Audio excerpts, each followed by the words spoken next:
Today on the Crisscross Cinema podcast, nearly 2 decades apart, how do they handle their dinosaur tales differently? Jurassic Park and Jurassic World on the Crisscross Cinema podcast. A day may come when the courage of men fails, but it is not this day.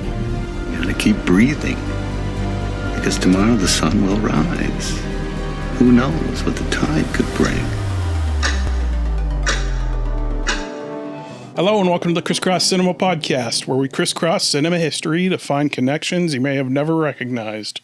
Today, what is the difference between 20 years of filmmaking, and how do we tell a story differently with dinosaurs, with Jurassic Park and Jurassic World? Hi, I'm Aaron Wilson, writer, director, and dinosaur devotee. This is Amir, and it's spelled A-M-E-E-R, not A-M-I-R, and I'm an acting student and part-time actor. I'm Christian, gaffer, key grip, sometimes actor, prop house owner.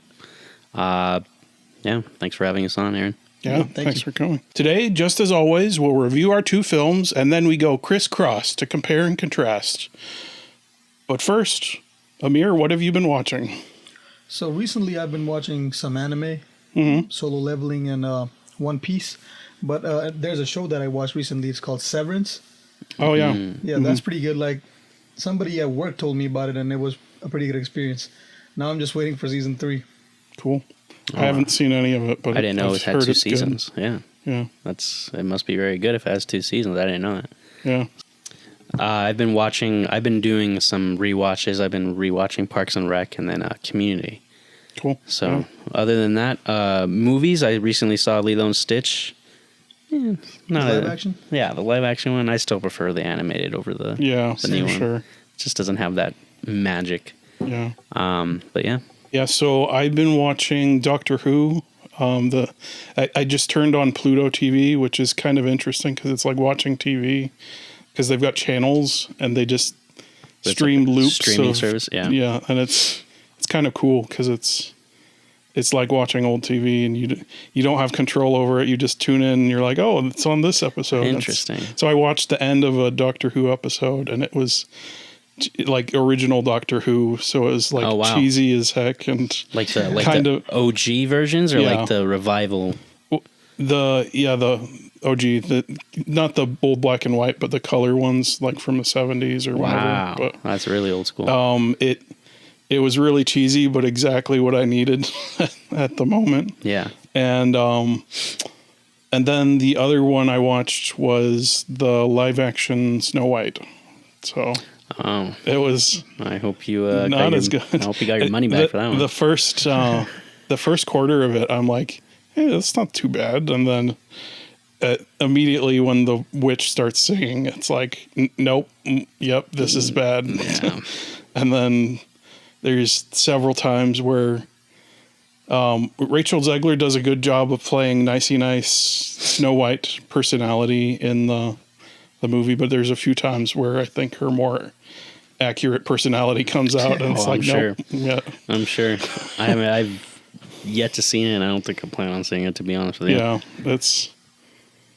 it's not as bad as I expected, and I enjoyed the dwarfs part of it surprisingly, but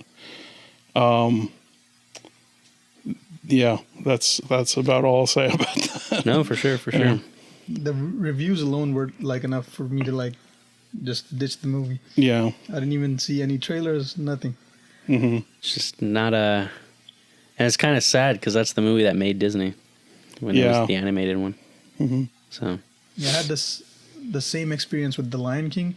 Basically, that was my first ever animated movie, and like the live action, I just didn't connect with. Yeah, the live action, they literally chose not to have any emotions on the which is so weird. faces, and it's like, you can do that. Like, look at the Planet of the Apes movies. Yeah.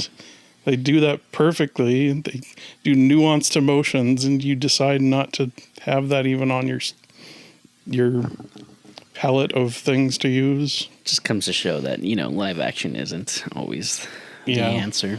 It was nostalgic, but kind of similar to what we're doing today. Like nostalgia from two different movies. Yeah. But Yeah. the nostalgia alone is what ran the movie. Right. Just like always, we'll be diving deep. Fair warning, here there be spoilers. Now our review of Jurassic Park. Yeah, so this one opens on the title music, and I forgot the epic score as the titles are coming up. Yeah. It's cool how, like, just that minimalist thing of just titles and music, and you can... It kind of Signs does that too, where it doesn't like the yeah. Anyway, but the subtle in a way, but like Kind of like Star Wars too. Like it's very iconic. yeah, Yeah. there you go. It's iconic. It's the perfect way to use it. we get the raptor scene, and the only new thing I noticed about this, well, I've thought about it every time I've watched it. Actually, is like when they're putting that the containment unit up against the gate. I'm like, why is there no locking mechanism on there? It's just There's some plot holes in the it's- movie, but I mean, it goes along with the whole them not being completely prepared type thing, but and underestimating yeah. what they created. But it's like, it's such an obvious thing. Just have Yeah. little slats go in, and then you can't have it get pushed out by the raptor. Or better yet, they should have just tranked it. Yeah. Just tranked it and moved it. You know, that poor guy would not have gone in. So The worker who was pulling the gate up gets eaten, and they're like, shoot her, shoot yeah, her. the with the iconic scene. shot of the hand going through the Intro his to arm. Muldoon. Yeah. So Muldoon was a very underrated character in my opinion. Yes. It was pretty Yeah. pretty badass. But then we transition to a lake with the reflection of somebody being pulled on the boat, and Yeah. it's the The lawyer, The and blood-sucking lawyer. Yeah, Yep. the blood-sucking lawyer, Gennaro. yeah, and when he's coming into the mine, like all the rays of light coming in, Yeah. like those God The rays. God rays, yep. I'm like, oh my goodness, the lighting in this movie. See, that's where, like, this is, okay, real quick tangent. Yeah. Was on a feature recently. Required a lot of haze to play up, the God rays in it. Yeah. And I was like, man, I don't know. Haze doesn't play very well in a house unless you have it running and it's silent the whole time so it can keep circulating and keep the light as it is. But like when it's in a closed area like that fake cave, Yeah. haze works wonders because You're then you right. got your God Yeah. rays. But you're in an open area, it's just, I don't know. But that's, in my opinion, I'd say that's how you use haze. Yeah. Much more condensed area so you can actually see it pop. Yeah. So, like you said, the God rays, so many God rays, I'm like, yeah, because they haze the crap out of it, probably. Yeah, and it's like the lights are coming from Yeah. so many different directions, and then even in his close up, they've got a couple flashlights in the background. Yeah, the lighting in general in this movie is just amazing. it is. But, OG lighting, too. yeah, Before, now we use LED lights, so. yeah. This was the old ones that got really hot. Yeah, the tungsten units, very, very, as I was told in film school, some of them can be quite dangerous. We're introduced to a couple things that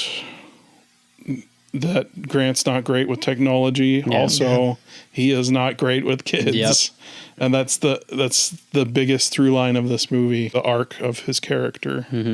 Of he hates kids, and then he goes to, I don't know, loving kids, but loving at least those kids. Yeah. And anyway, but He becomes very fond of those kids at the end of yes, the movie. yeah. So, and I, there was always a fan theory back in the day when Jurassic World was coming out that kid in the dig site was Chris Pratt's character as a young kid. Oh, okay. It obviously never came to fruition. I mean, I don't know if they even confirmed it, but that was the theory at the time when Jurassic World was coming. I was like, hey, that's Chris Pratt's character, and that, He doesn't even look anything exactly. like him. I agree, It's- but that was the fan theory at the time. I was like, that's got to be Chris Pratt's character. That's why it's such an funny. affinity for raptors and all that. But I was like, I mean, it'd be cool, but obviously, it's never ever that been is a confirmed. cool theory. That kid was correct when he said like it's like a giant turkey, Yeah, a 6-foot Yeah. turkey. Because like with the later like research coming out that velociraptors were covered in feathers. So A lot of dinosaurs were covered in technically, feathers. yeah, he was right. So yeah, Yeah. and there's something that I researched on my own while I was doing rewatches of the movie. Is like actual velociraptors are like 2 feet tall, like as big as a toddler. Yeah. yeah. So the Euthraptor, Yeah, or how I call it Utah Raptor is basically the one they modeled it off of. Right. Yeah, so- Interesting. So they modeled the Velociraptors after the Utah Raptor. Yeah, because like the Velociraptors were really small. They found another one, but that wasn't even bigger, like compared to what they wanted it to be. Interesting. And during the filming of the movies, when they actually found like actual remains of a Utahraptor, they based it Interesting. off that. Oh, really? I didn't Yeah. know that. So then after the dig site, that's when they meet Hammond, right? Yeah, In the yeah, trailer. Hammond comes in. Dotson, we got Dotson yeah, here. Dotson. We got Dotson here. Yeah. With Biosyn, Yeah. I did an iconic scene. It's a meme everywhere now. Yeah. Especially the whipped cream on somebody else's pie. Yeah, exactly. Yeah. The whipped cream and then the That used to be famous. so annoying to me. A good plate of pie just wasted because of Yeah. And it's a movie, so you know they Yeah. wasted several Yeah, plates of exactly. pie. The iconic the Barbasol can though. Yeah. I always loved that. I always wished I had that. That's a big collector's item. that was really cool. Yeah, it's just so iconic. And then obviously this is going too far in, but when he starts putting in the DNA, I was like, oh, come on, that's so cool. Yeah. Just so many scenes that are so like satisfying, like just like visually appeasing. It's interesting. The whole first act, like it's really good structure, but they don't go onto the island until Act 2. Yeah. But then I guess we're at the introduction to the island of the flying with the helicopter, and Yeah. then he's like, "We're here," and it's like, "Doom, doom, doom, The doom, iconic doom, song, yeah. doom, doom." And then the intro to Dr. Ian Malcolm. Yeah. One of my favorite characters in the movie. He's a great Yeah. character. The only logical character in the He remains the only logical character throughout Yeah. the franchise. They're driving up in the Jeeps and they're still playing the music. Iconic Jeeps. It's so great. And then they drive up and we see the shot of Grant looking off camera, and this is the Spielberg shot. We did one of these for Time Haunt, where they're looking off screen at something and Draws you don't know the what they're attention. looking at, and then you just watch them watching for a really long time. Yep. And then wait for the reveal. And but this one is great though. He stands up and he takes off his glasses, and then he tries to get Ellie's attention, and like Turns her head. she's like, what, and then she turns and looks, and she takes off her glasses too and stands up, and then they go out of the car, and we slowly pan up and reveal the Brachiosaurus. Yep. And there's just a sense of almost reverence for it at that point, that I don't want to get too ahead of ourselves, but it's something that is kind of missing from Jurassic World. Yeah. that awe and wonder for these dinosaurs. But I'll give you that. But Yeah. when we do get to that, I'll have a little bit of a rebuttal for that. But Yeah. that scene is like a very, very iconic scene, because I think that's almost everyone's, because they share in that awe for seeing a dinosaur on the big screen. It's like, oh my God, that's freaking awesome. Especially back then with, obviously their it's your level of first time. CGI. And, especially as kids, we're like, holy cow, that's a dinosaur. Yeah. That's crazy. and they very intentionally don't show any dinosaurs until that moment, and it's like, whoa! Show the biggest, Yep. most amazing one right off the bat. Not even the Velociraptor. You only see its eye. Yeah, it's true. in the intro. So, but yeah, that it's a very iconic scene, a very beautiful scene, and jumping a little bit ahead to Fallen Kingdom, they actually kind of recreate that scene. yeah. So it's kind of like it started, now it ends kind of thing. Oh yeah, I know what you're talking about. Yeah, yeah. Yeah. Because they used the same dinosaurs from like the original one for that movie. Yeah. Rexy and this one. Rexy, and then I forgot the name for this one. I don't know if she ever was given a name. A lot of people refer to her with a name as I can remember. Interesting. Yeah, the only one I know that has a name for sure is Rexy. Yeah. And she's the only T-Rex that's Yeah. survived the whole franchise. So. But yeah, iconic scene. And then my favorite line out of that scene though is Ian Malcolm's like, "You son of a bitch, you did it." Yeah, it's funny. There's a driver sitting right in front of him when he says that. And he turns and looks. He looks at him like, my brother was watching with me when we watched both of them together, but he's like, "I just drive the Jeep, sir. yeah. I didn't make these." just Ian Malcolm is like the levity in the entire movie, but he's, Yeah. like you said, he's the most logical person in the franchise. It's still funny. That's screenwriting gold right there of just like you take your exposition character and you also make him the comedic relief. And they do such a great job with it. He has probably one of the most iconic characters in the in the franchise. Yeah. So. And what's crazy about this scene is like you see the dinosaurs, but all the dinosaurs in this scene are CGI. Yeah. Like the ones that move in herds, Mm-hmm. and like this brachiosaur as well. But the great thing about this movie is like they did use a lot of animatronics, so you could actually interact with the dinosaurs. You see the interactions, and like there's solid items there. Yeah. So Yeah. it's not- But even I feel like the CGI still holds up a lot. Yeah, this for too. sure. So, especially in that scene alone. Yeah.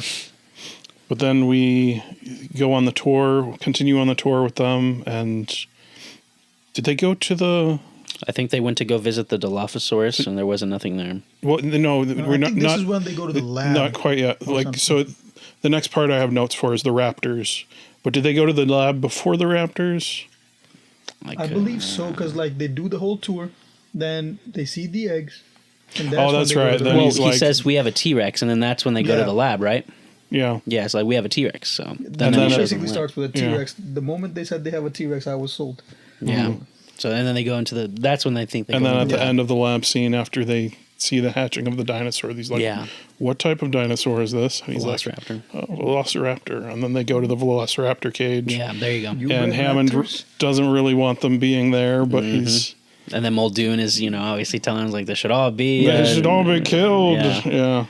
But that going back to that lab scene, my God, that is just like one of the visually appeasing scenes I'm talking about. Yeah. Especially our intro to Mr. DNA. Yeah. Just, Yeah, they take the whole theme park concept and make the most of it. it's freaking awesome, and I feel like that's kind of what we lose in the rest of the franchise. Is just the theme park aspect. Right. And when we get to Jurassic World, obviously it's there, but I don't feel like it's. I feel like it's the first time seeing that Yeah. in Jurassic Park, and you don't really quite get that magic back again. Right. I think part of the reason is because like the first time you're seeing it is before the park opens. Exactly. So it's like The you're second time it's, exclusively like, there. More and- like business, not like You're right. curiosity and No, you're interest, absolutely you know right. what I mean? So Jurassic World, it's like Disneyland, but like Jurassic Park is like you paid the extra money to get in before everyone else Yeah. did. So, Yeah. but yeah, and then the intro to Doctor Wu, who becomes the kind of like the Yeah. overarching villain in all the movies. But It's a good example of practical effects with the Yeah. birthing of the dinosaur hatching from the egg. so cool. Yeah. And actually, they revisit that in Jurassic World. That's how the intro to Jurassic Yeah. World is the- And it's interesting. I guess I could wait to point it out, but I'll just point it out now. Of there's nobody there in Jurassic World. It's just Yeah. hatching on its own, and it's like inside an incubator, and like they might even show a scientist in the background, but he's got his back to it, and he's Yeah. just walking around. But And that one obviously was CGI, but it was cool to see that again because we haven't seen that really since Jurassic Park. yeah, We don't see the egg hatching stuff and anymore. it's a contrast with this one of where John Hammond is like, I insist to be at the birth of every dinosaur on this island, and there's that infectious wonder from Hammond is kind of the heart of at least the original movies, and it's kind of intentionally lacking in Jurassic World. Yeah. You get a little bit of it with Miss Ronnie, but but it's Yeah. Hammond, and then I believe his name was Sir Richard, but he was like the embodiment of he was like one of the most iconic characters in it. Quick side tangent: I went to Comic-Con this past weekend, and there was an old man dressed as Hammond, and it's like, man, he that's killed. cool. I mean, that's pretty cool. He even Yeah. had the cane with the mosquito in it, and it was like that's how really cool. iconic Hammond was in the movies. That like everyone will immediately know who that is. yeah. So, in the lab scene, I think we do see we kind of start seeing him, not necessarily showing his true face, but he's really trying hard to butter them up so they sign off on the park. Mm-hmm. But obviously, there's just so many things that they're not like you said earlier, they're not prepared for. Yeah. So, and then that's why he has his lawyer there. His lawyer is kind of like just poking at him with all the things that like your investors would love to see you fail and all this stuff. I mean, actually, that's in the Jeep scene too. Yeah. He's like I'm here to make sure our investors are happy. So, but and then that's when he says the only one on my side is the blood sucking lawyer. Yeah. So funny. I'm trying to show you guys why this is awesome, and the only one who wants to do it is the lawyer. So, but and I think the lab scene, apart from just like showing us like how like dinosaurs are hatching and everything, I think it does a lot of foreshadowing too when they ask him like, you bred them, and then they mention like all the dinosaurs in this island are like female, and then Ian Malcolm was basically talking about how like life finds a way, and then they lead on to it later in the movie. Well, and that's where we should actually talk about that. That's where the amphibian DNA splicing came into play. You know, they can change their sexes, and like he says, they would look a lot different. You know, these dinosaurs aren't the actual representations of what they actually look like, because they lack the feathers, because amphibians don't have feathers. So, and that's why they're all different. And then that's, Mr. DNA. And he does such a great way of explaining how they do it. It's so visually exposition that it's blatantly expositing you, but it's in such an entertaining way and it makes sense for the context of it. Exactly. But yeah, and, it was 4 kids, and as a kid, that was one of my favorite scenes. It's like seeing Mr. DNA talk about how they made dinosaurs. So, but yeah, the amphibian DNA is very interesting. I think in Jurassic World they actually talk about that too. We'll get to that, but they talk about the DNA splicing again, and that's actually so. But yeah, like I said, many iconic and great scenes in Jurassic Park that there's just not that many in the sequels, unfortunately. But yeah. But then we get to the very angry trees at the Velociraptor cage. It's a great scene because they're not showing the villains yet. Yeah, they keep them shrouded still, and then obviously the characters see them through the bushes, but we're never allowed to see them just yet. Yeah, and it's interesting. Muldoon says that they've been testing the fences. Yeah, the raptors. They're fucking highly intelligent. They remember. It's a setup for Act 3 when they get out. Yeah, just setting up how villainous these things are. Yeah, because he basically tells him about how the basically the alpha of them basically ate the other ones or killed them. She killed them, yeah. And then they teamed up. It was 3 of them because they're going to use 3 after, because how Alan mentions it to the kid going back to the scene from the dig site. How if you're expecting the attack, you see the raptor, it's not coming from him, it's coming from the sides. Yep. Yeah. And then they make it exactly 3 because it's coming from the sides and you're looking at 1. So yeah. And obviously the demise of Muldoon, that's how it happens. But I just love when you build the villains up and you don't show them yet, because you really don't see them. You don't even see them when they kill Muldoon. It's probably what Spielberg learned from Jaws. That was completely unintentional for Jaws. Exactly. He learned that you don't show the monster; it gives you more dread and anticipation for Bruce it. was supposed to be almost in the entire movie. And so, but I mean, and even when they kill Muldoon, you don't see him. Still, they're still very covered, and then you don't see them in their true stalking glory until obviously Act 3, the end of Act 3. But then from the raptor cage, we get the thing that Grant is scared of more than the raptors, and that's kids. Yes. I mean, it's the introduction to the kids. Grandkids tackle him on the stairs, and you just see Grant standing behind them, staring like, The kid who plays Timmy, I'm surprised they never brought him back, as well as the girl. They never brought either of them back. Well, they did for Lost World. Yes, they come back they come back to see Malcolm, but not as main characters though. Exactly, and it was always kind of a bummer to not see them again, because I was like, that would be a cool. Yeah, that would have been another cool entry. These kids have to go and use what they learned. Yeah, and they could have been advocates for being against the park like Malcolm. Yeah, because they survived it. Yeah. They survived the T-Rex. And then when they go into the trucks, they go into the cars, and he's just like, Timmy's trying to Yeah, get. it's the great Spielberg shot of just the wonder of him following him around, and he's like, and he's going through the cars and like, are you riding with me? He's like, I thought I could ride with you. He's just getting out the cars. He's like, what car do you want to ride in? He's like, whatever one you are. He's Yep. like, oh crap, and then he lets him get in the car first, and he closes the door on him, and then turns back, and the girl is right in front of him, and she's like, oh, and Ellie's laughing in the background. She's like, she said I should ride with, or she should ride with you because it'd be good for you. Yeah. So this is exactly what I'm talking about, of like dramatizing your character arc and it's in an entertaining way, of just the kid is assailing him with how much he loves his book, and then Ellie's getting a kick out of throwing the other kid on him. Yeah. And anyway, those are, I think, like the kids are kind of like our perspectives as when we were kids when we saw the movie. Cause exactly. Like, holy cow, what if we were kids on that island? Like we would be like, I'd be shitting bricks too, like they were. Yeah. You know.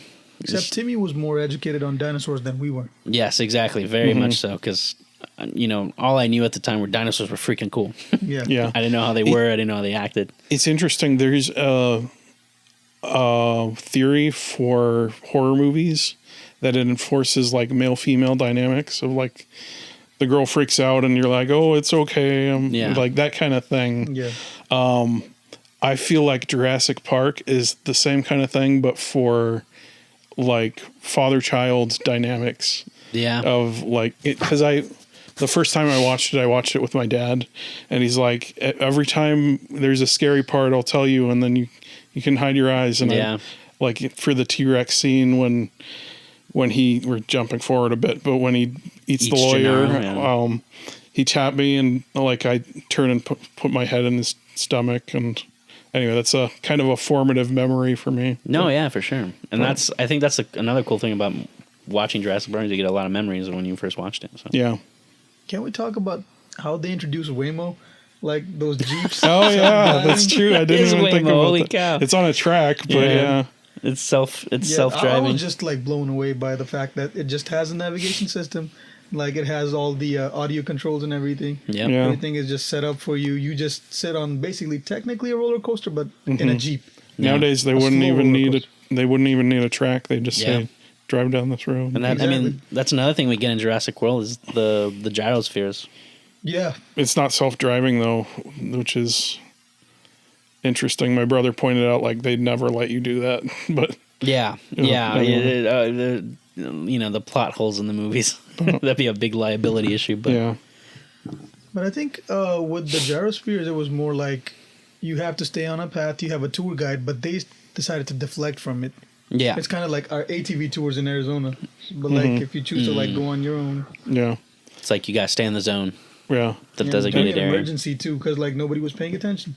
Yeah, it's interesting. Malcolm has a line about this. If he's like, "Oh God, help us! We're in the hands of engineers." And my brother Josh is an engineer, and I looked over and I'm like, "Are you gonna stand for this racism?"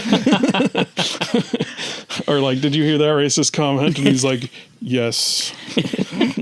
And then I mean that I think after that scene that goes into like the room, right, where the engineers are actually at. We get more. Then that's when we're introduced to Samuel L. Jackson's character.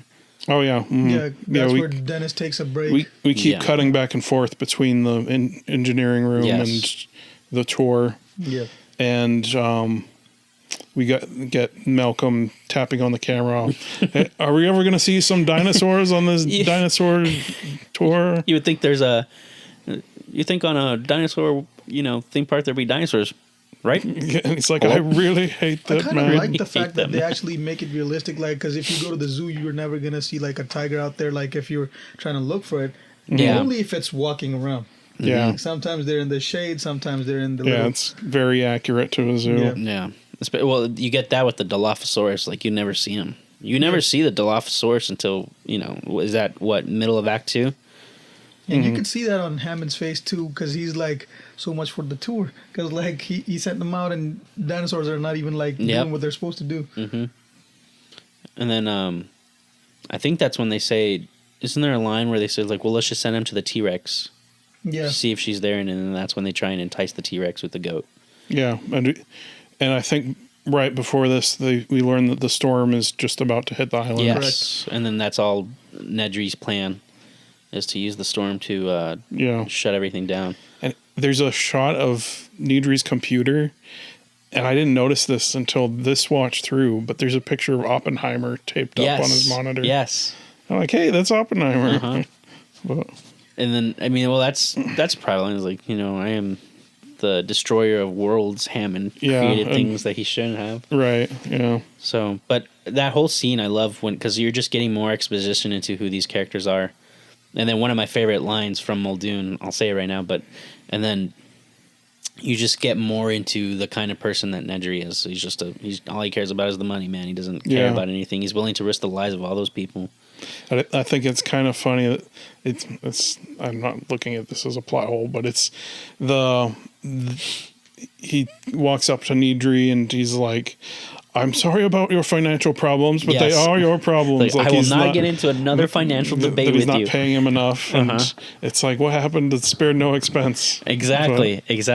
And on the thing that matters most, park security. They do mention about like Nedry messing up in the past, so yes, that theory is still like unknown. People make like multiple like assumptions about it, but for me, I think it would be good to like have a spin-off on that, because like there's Isla Sorna, Isla Nublar, so Isla Nublar, Isla Sorna. So I don't know where he messed up, but I need to see what he did. Well, I think, and the cool thing is that we get that exposition in Lost World, and then I don't know if I think in 3 as well, but it's like, you know, they had a lot more kinks to work out in those ones compared to the, you know, the actual, you know, the park itself. And Nedry even makes the comments like, yeah, I got all the kinks worked out this time, because like the cars, there was obviously stuff wrong with the cars, the fences, the power kept going out. And it's just like, and it's just, that's foreshadowing his plan, is that's his excuse, is he's gonna debug the system. So, and that's his plan to go and steal the embryos. And and then that's my favorite line with Muldoon. He's like, quiet, all of you. They're entering the Tyrannosaur paddock. Yep. And that's, you know, that's the here reveal. we arrive at the big main course midpoint sequence of the T-Rex breakout. And you never realize, I never realized, like, that scene is actually a long scene in itself. Because, like, you know, it's drudging along because the T-Rex isn't there. It doesn't want to do it. And that's when they make the line, it doesn't want to be fed, it wants to hunt. Yeah. So, but, it, like, stuff, and I guess a lot of people nowadays would say that, oh, like, that's boring. It's like, no, that's just all like it's build up. It's build like, up. It is suspense. Like it's it's because we know the storm is coming. The characters don't know that. We know that they're having problems with Nedry and stuff, and they're to forgive the on the nose metaphor. It's a perfect storm of things coming together, and the characters are completely unaware. They're just sitting in these cars, and we're like, oh no, something bad's going to happen. Stuff's about to start hitting the fan right now. Gennaro runs out of the car, and he's like, where's he going? And Malcolm's like, or no, Grant is like, no, where's he think he's going? And he's like, well, you gotta go. And my brother's like, they have made a joke about bathrooms. This is the height of comedy. and you know, I feel like most people would probably be like, oh my god, there's a T-Rex here, I'm about to, you know, shit myself. And that's the animatronic. The whole intro to the T-Rex is the animatronic. So yes and no. The opening shots, any shots where you see the feet are CG. Like walking out of the fence of the enclosure. Him breaking out is all CG. Yeah. And then once we get to the point where it's up to the side of the kid's car, yes, that's all animatronic. Well, then when he eats the goat, when Rexy eats the goat as well, that's all animatronics. And I think there was one shot with the feet where it's just the feet like in the mud. In the mud. Yeah, that's a real foot, right? Yeah. Yeah. And just like the pure, because like I feel like that's also something we didn't get kind of impartial to in Jurassic World, but like the fact that it's like, oh my god, it's real. It's like it's not it's not CGI. It's like sure. that thing is there. It's gonna eat them. Yeah, in Jurassic World, there's only one real dinosaur. Yeah, it's the Apatosaurus. Yeah, the Apatosaurus that dies. So, but just incredible how they did that. Yeah, and it's only a foot. They only made like what 1 or 2 feet for the actual dinosaur, and then the head and like half of its torso with the arms. Right. Yeah. And it's just crazy. You know, obviously the foot is a separate rig too, because there's no feet on the big dinosaur. It's just one big arm with the like it's the thighs up basically. But and it's just that's filmmaking right there, is hiding all that and still selling it. Hiding the seams. That's movie magic right there, man. Yeah, it's incredible. And the thing that I will point out about this scene is it's dramatizing the main tension of the movie, that the theme, the armature, the character arc for Grant of he doesn't care at all about these kids. Yeah. Like he doesn't want anything to do with them.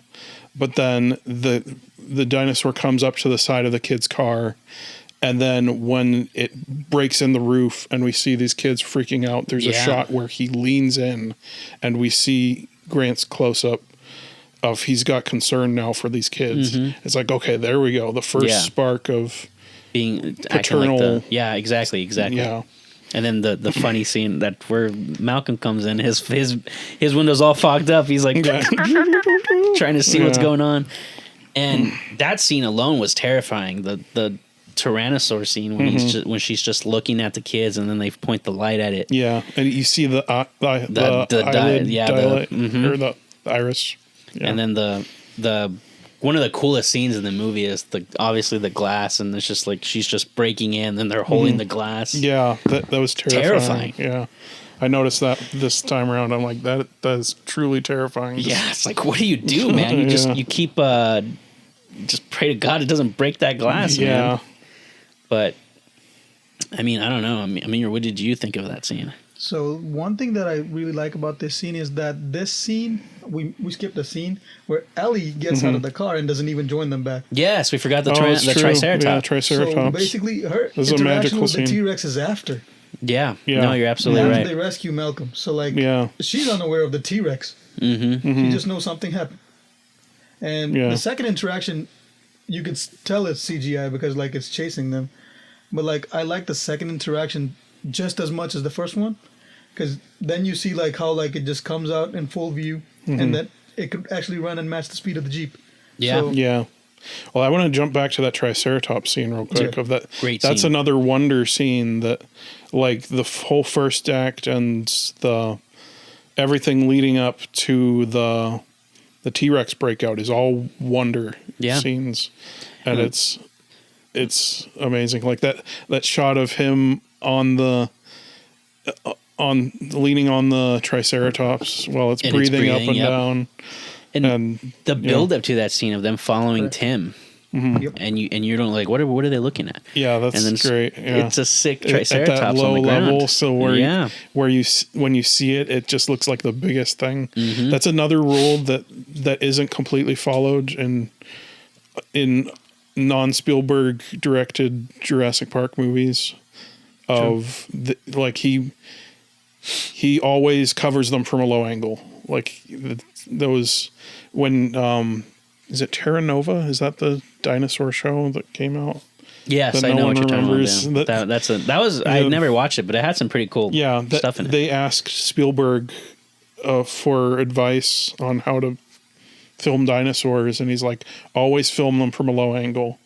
And so they use that advice. I call that because I used to have a friend who I would take pictures of her. And she's like, "Oh, I'm just take a picture of me." Like, "Oh, well, let's get the hero shot of you." Yeah, because it always looks more, like you said, dramatized. Yeah. So the hero shot, they do the hero shots for the dinosaurs. Yeah, and it accentuates how big they are. Exactly, and that magnificence and wonder, and with the John Williams score, you've got the perfect combination. But And then Grant says a line, he's like, these were my favorite as a kid. Yeah. So real quick, what were your favorite dinosaurs? Because the Triceratops was my favorite dinosaur, and then the Spinosaurus. I would say the T-Rex, obviously. Okay. Is Yeah. the peak of dinosaurs for me. Okay. I think it was T-Rex when I was a kid, but definitely Velociraptor when a teenager, probably. Nice. But Well, what would you say now then? I don't know. I haven't thought about it in a long time. For sure. It's probably still the same. Just Velociraptor. those two. For sure. But I mean, it was, as a kid, it's just like, for me, because the trike was my favorite dinosaur at the time. So it's just like, man, it's just freaking awesome.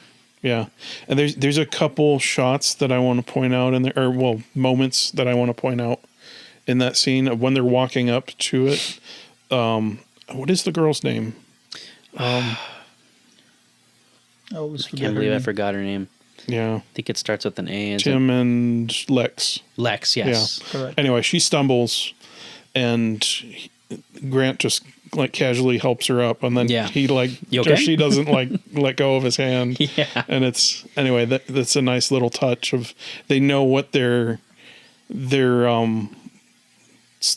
what their content they're dealing with for the theme and the character arc that he's going through. Yeah. And so they just work in these little moments of like, oh, he's getting better at dealing with kids. The paternal side coming out. Yeah. And then there's this moment where he's laying on the trike as it's breathing, and she's just watching him in wonder that Yeah, he's like a kid again. Yeah. And then there's another iconic line. Yeah. Ian Malcolm's line is probably the most favorite. Or one of the most, that's a big pile That's of a shit. big yeah. Probably the second most famous line, and I would say in Jurassic Park. And I want to point out that he's like, you will wash your hands after you do this, right? And she does not wash her hands, and then she eats ice cream later. Oh, man. Just sticking your hand in a At big least old we don't piece of see poop. her wash her hands. And That's I think true. I kind of like that scene, particularly for this reason, that all you know is like they were both at the dig site together, Alan and Ellie. But once they get to that part, you see like she knows more about like plants and like Yes. knows what the dinosaurs ate and like what's like poisonous for them and everything.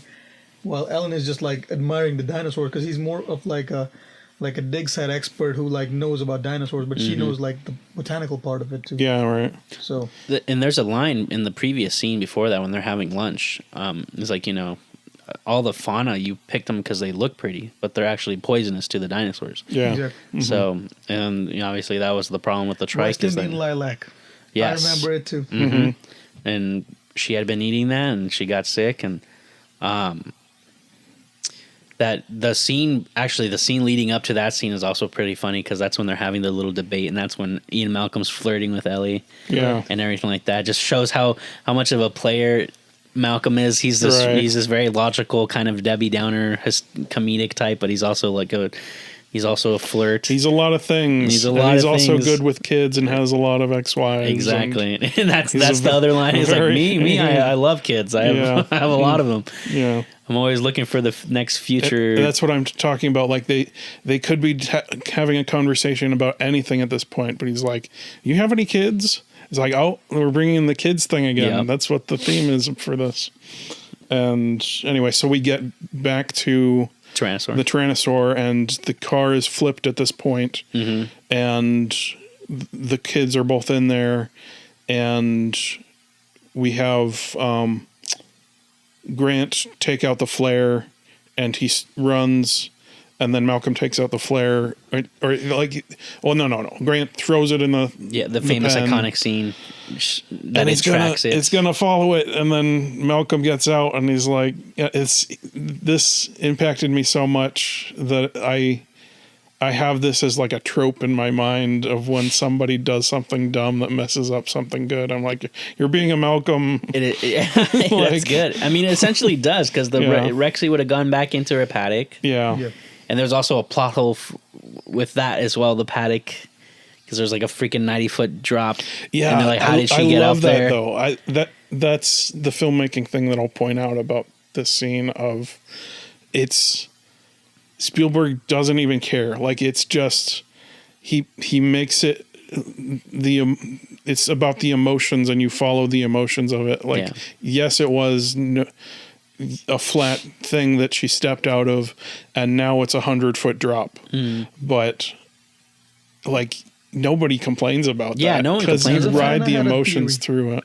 Because like it's a T-Rex paddock, and it's not gonna be in like a tiger enclosure, so it's gotta be big. Yeah. So I believe there was solid ground and there was a fall. This is what I believe. But Like there's a part where there's solid ground, and then there's another kind of part like how where like it's lion and tiger enclosures have like a little dip at the end Yeah. for them to not, or like pass a through. trench. Yeah. Oh, okay, gotcha. So that's how I convinced myself that it works. Okay. And well, in Michael Crichton's book, there's also a whole scene that they didn't put in the movie was the river raft scene, and it turns out that Rexy could swim. So she was capable of doing Which, a lot of by things. the way, that scene's going to be in the new Rebirth, one. So. which I'm super excited for. Yeah. But and maybe at the end of this one we can talk about the tangent between the books and the movie. But that was like Rexy was capable of doing a lot Exactly. because she could swim. Yeah. And she could definitely probably climb. So. Yeah. So then this is a key moment for his character. Of he takes an active, like this is exactly what a midpoint should do. If he goes from a passive character just trying to avoid the kids to now he's actively protecting this girl as he's going down the thing. He can't do much for Tim because he's stuck in the car. Yep.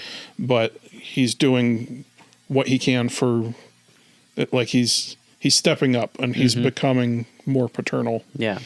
And I do need your guys' views on this because like every time I've seen the movie, this question comes up in my head.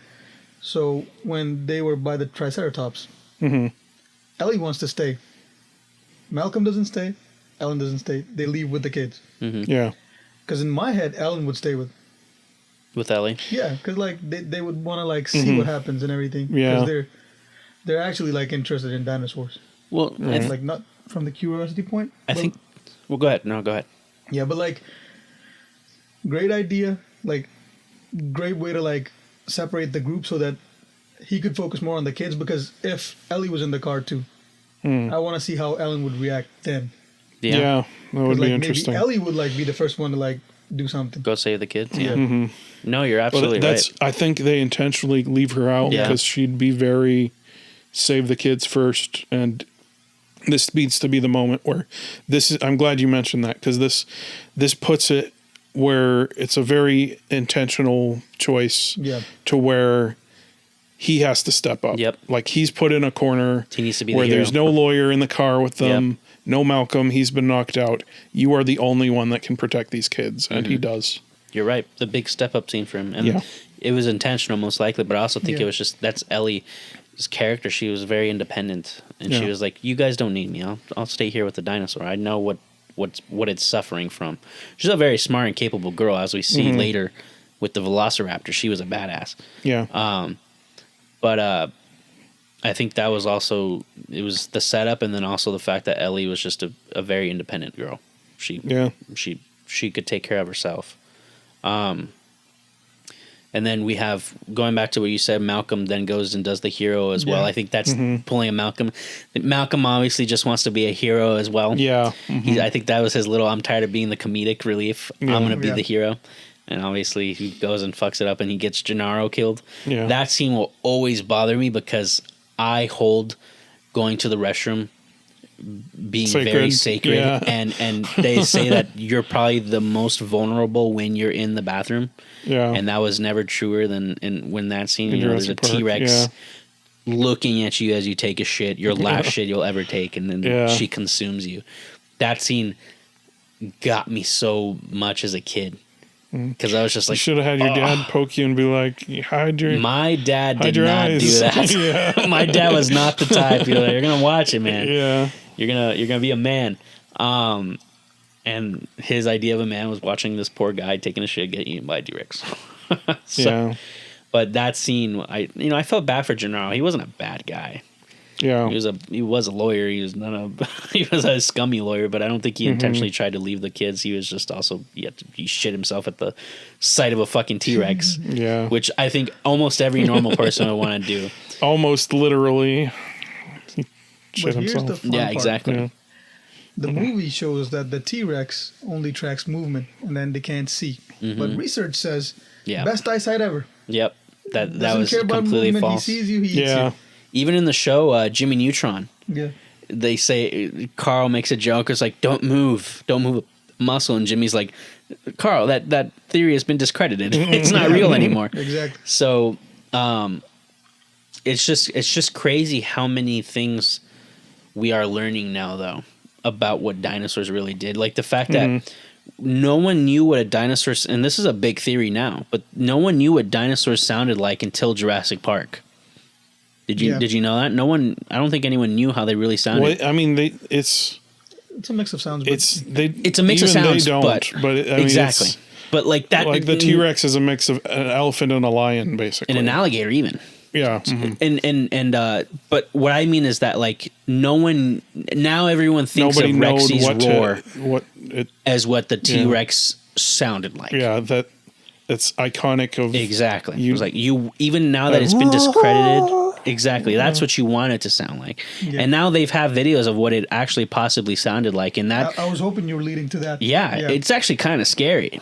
Oh, so it is accurate? No, If you no, check no. it out, like that's bone chilling more than like a loud roar. Like if I hear that in the forest, I would kill myself. the first. actual On your thing. free time, Aaron, you should look it up because they Yeah. even have one for what the Spinosaurus sounded like, and the Spinosaurus is like literally something you would not want to hear at night. Yeah. And I'm not saying as in the big roar that's scary.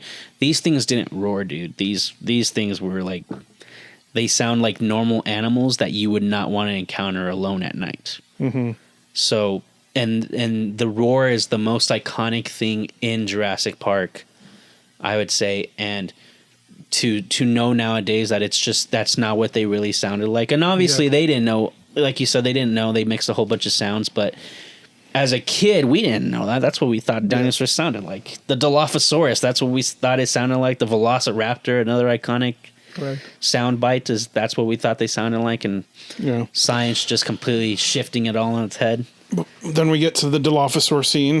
Yes. And another cool dinosaur. Oh, sorry, before I forget. Yeah. Before that, though, should we talk about Nedry or Nedry? Yeah. So I mean, well, yeah, if there is anything to say. Well, the iconic, he starts doing the Yes, during this time, the Barbasol can. Yeah. You know, he's opening up. That's a visually appeasing scene in my opinion because you see all the embryos of the dinosaurs, and there's a lot of them you don't even see on the island. You don't see the stegos. Yeah. You don't see. I think there pteranodons, or there was a couple a bunch of dinosaurs them. we didn't see that were there. Yeah. The Brachio, the T-Rex, the Velociraptor, he takes those. And it's just, he puts them all in the Barbasol can. It's just so, it's just so, it was like a spy thriller kind of thing, you know, because he's timing the cameras and everything like that. Yeah. And, Heist almost. exactly. And there's a lot of lore that has been added to that scene. So skipping now that scene and going to where he encounters the Dilophosaurus, he falls off the thing. It's interesting. He falls down the thing. He goes up to the tree to tie the tow line around it, and then he sees the Dilophosaur and he's like, I gotta go. Yeah, he treats and it like a then- dog. Go get the stick, stupid. No wonder you're extinct. I thought it was terrifying when he doesn't follow the stick. Yeah. Like he just looks at it Now and he's then he looking at turns food, back man. and he's like, You're my dinner, bro. Yeah, it's and that was a juvenile. I remember them saying. Correct. They get bigger. I think they get bigger, almost as big as the Velociraptor in the movies. But that's such a good scene, and honestly, that scene in the book. Here's the thing about the book: is the book was horror. yeah, It was much more gorier than the movie. The Spielberg obviously wanted to make it more for family, but like in the book, like they find Nedry and like his innards are fucking coming out of his belly, like that thing tore into him. yeah, And you kind of get that horror-esque factor when it does finally get him, and you just see the car shaking and his scream and everything like that. But the famous Barbasol can falling down the waterfall and getting covered in mud, and how much that has progressed through the movie. Mm-hmm. And not just the movie, I'm sorry, the franchise. Yeah. Because that was Dominion. It's in the game. Yeah, it's in the games. That was Dominion. The Telltale games before that got decanonized was that they sent in a group Engine sent a group in to go get that can. Yeah. So, and that's another villain we don't talk about. I feel like Engine is kind of like the Weyland Yutani of the Jurassic Park world. Mm-hmm. That's the villain company that is always trying to get his hands on things, and then when it finally does, it obviously all goes to shit because that's the Lost World. But like I said, the T-Rex is probably one of the most iconic scenes in the movie. But they're like that Dilophosaurus scene is also an iconic scene in that movie.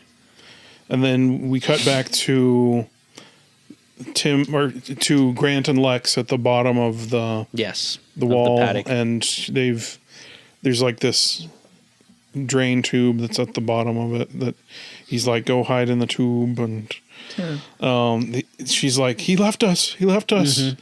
He's like, but that's not what I'm gonna do. So at this point, he's choosing to take care of these kids, be their protector, and so then he goes up to help Tim, and there's a great shot where he's reaching in to help Tim, and he grabs the wheel, and it shows as he grabs onto it, it turns the wheel, and we see the tire move. That's suspense. Like he doesn't know the tire just moved, but we're like, oh no, the car, it's gonna fall. Yeah. That was my really moment. Like I was like, really? Yeah. Yeah. This too? Mm-hmm. They just can't catch a break throughout the movie. Another iconic scene, and then that leads into when they see the brachios for the like up and close, and that's another. Well, okay, before we get past this scene though, like I just wanted to point out that they get a lot of mileage out of scenes without dinosaurs in this movie, of the danger coming from things that aren't dinosaurs. So the car coming down after them, and then later on when they're climbing the fence and he gets electrocuted. Yes, there's a lot there. Just shows that this is just pure survival now. Yeah, and you don't know what to expect. The dinosaurs aren't the only problem. And you know, the brachios is also another iconic scene, and then God bless you sneezes on Lex, and it's just like she's just left there with snot all over her. He's like, and that I think is another. So you just saw the horrors of the dinosaurs. Like this is, like, and we see the wonder again. You see the wonder again. I love that, and it accentuates the scene where they sit down to sleep in the tree. He's like, and we see his. This is basically the end of his arc right here, where he accepts that father role. Yep. Tim tells a couple jokes, and then Lex is like, "What if the dinosaurs come while we're asleep?" And he's like, "I'll stay awake all night." And then he throws his Velociraptor claw out of the tree, and that's him leaving. Yeah, it's him leaving that arc, or leaving his old self. That he used the claw to torment that little kid at the dig site. So. Now it's not no, you're right. Especially when they feed the dinosaur too. Yes, they feed the dinosaur, and the fact that his awe, I think, was for like our parents.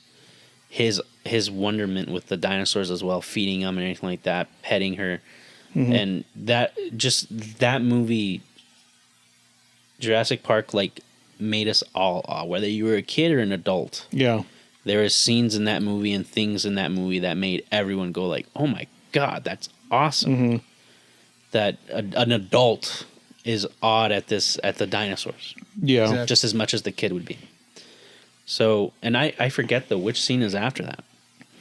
Is it the one where they see the eggs? Yes. Yeah. They find the eggs. But we also cut back and forth between the other characters. Oh, that's right. Because during the night, isn't that when... when they're sleeping, we have the scene where they're eating... where Ellie and Hammond are talking, and that's about, another scene, like you said, another scene without dinosaurs that kind of moves the plot along. Yeah. And it's just showing, that's another important scene because it's just showing that Hammond's dream, he played God and he shouldn't have. Yeah. And now he's seeing the errors of what he's done. And now his grandkids are out there. So, yeah. And that's crazy because like he was still talking about the park, and then Ellie mentions that it's time that we stop focusing on the park and focusing on our loved ones. Yep. Like that's when he gets the realization. Mm-hmm. Like you need to stop being like this. Yep. Yeah. So she wakes him up finally.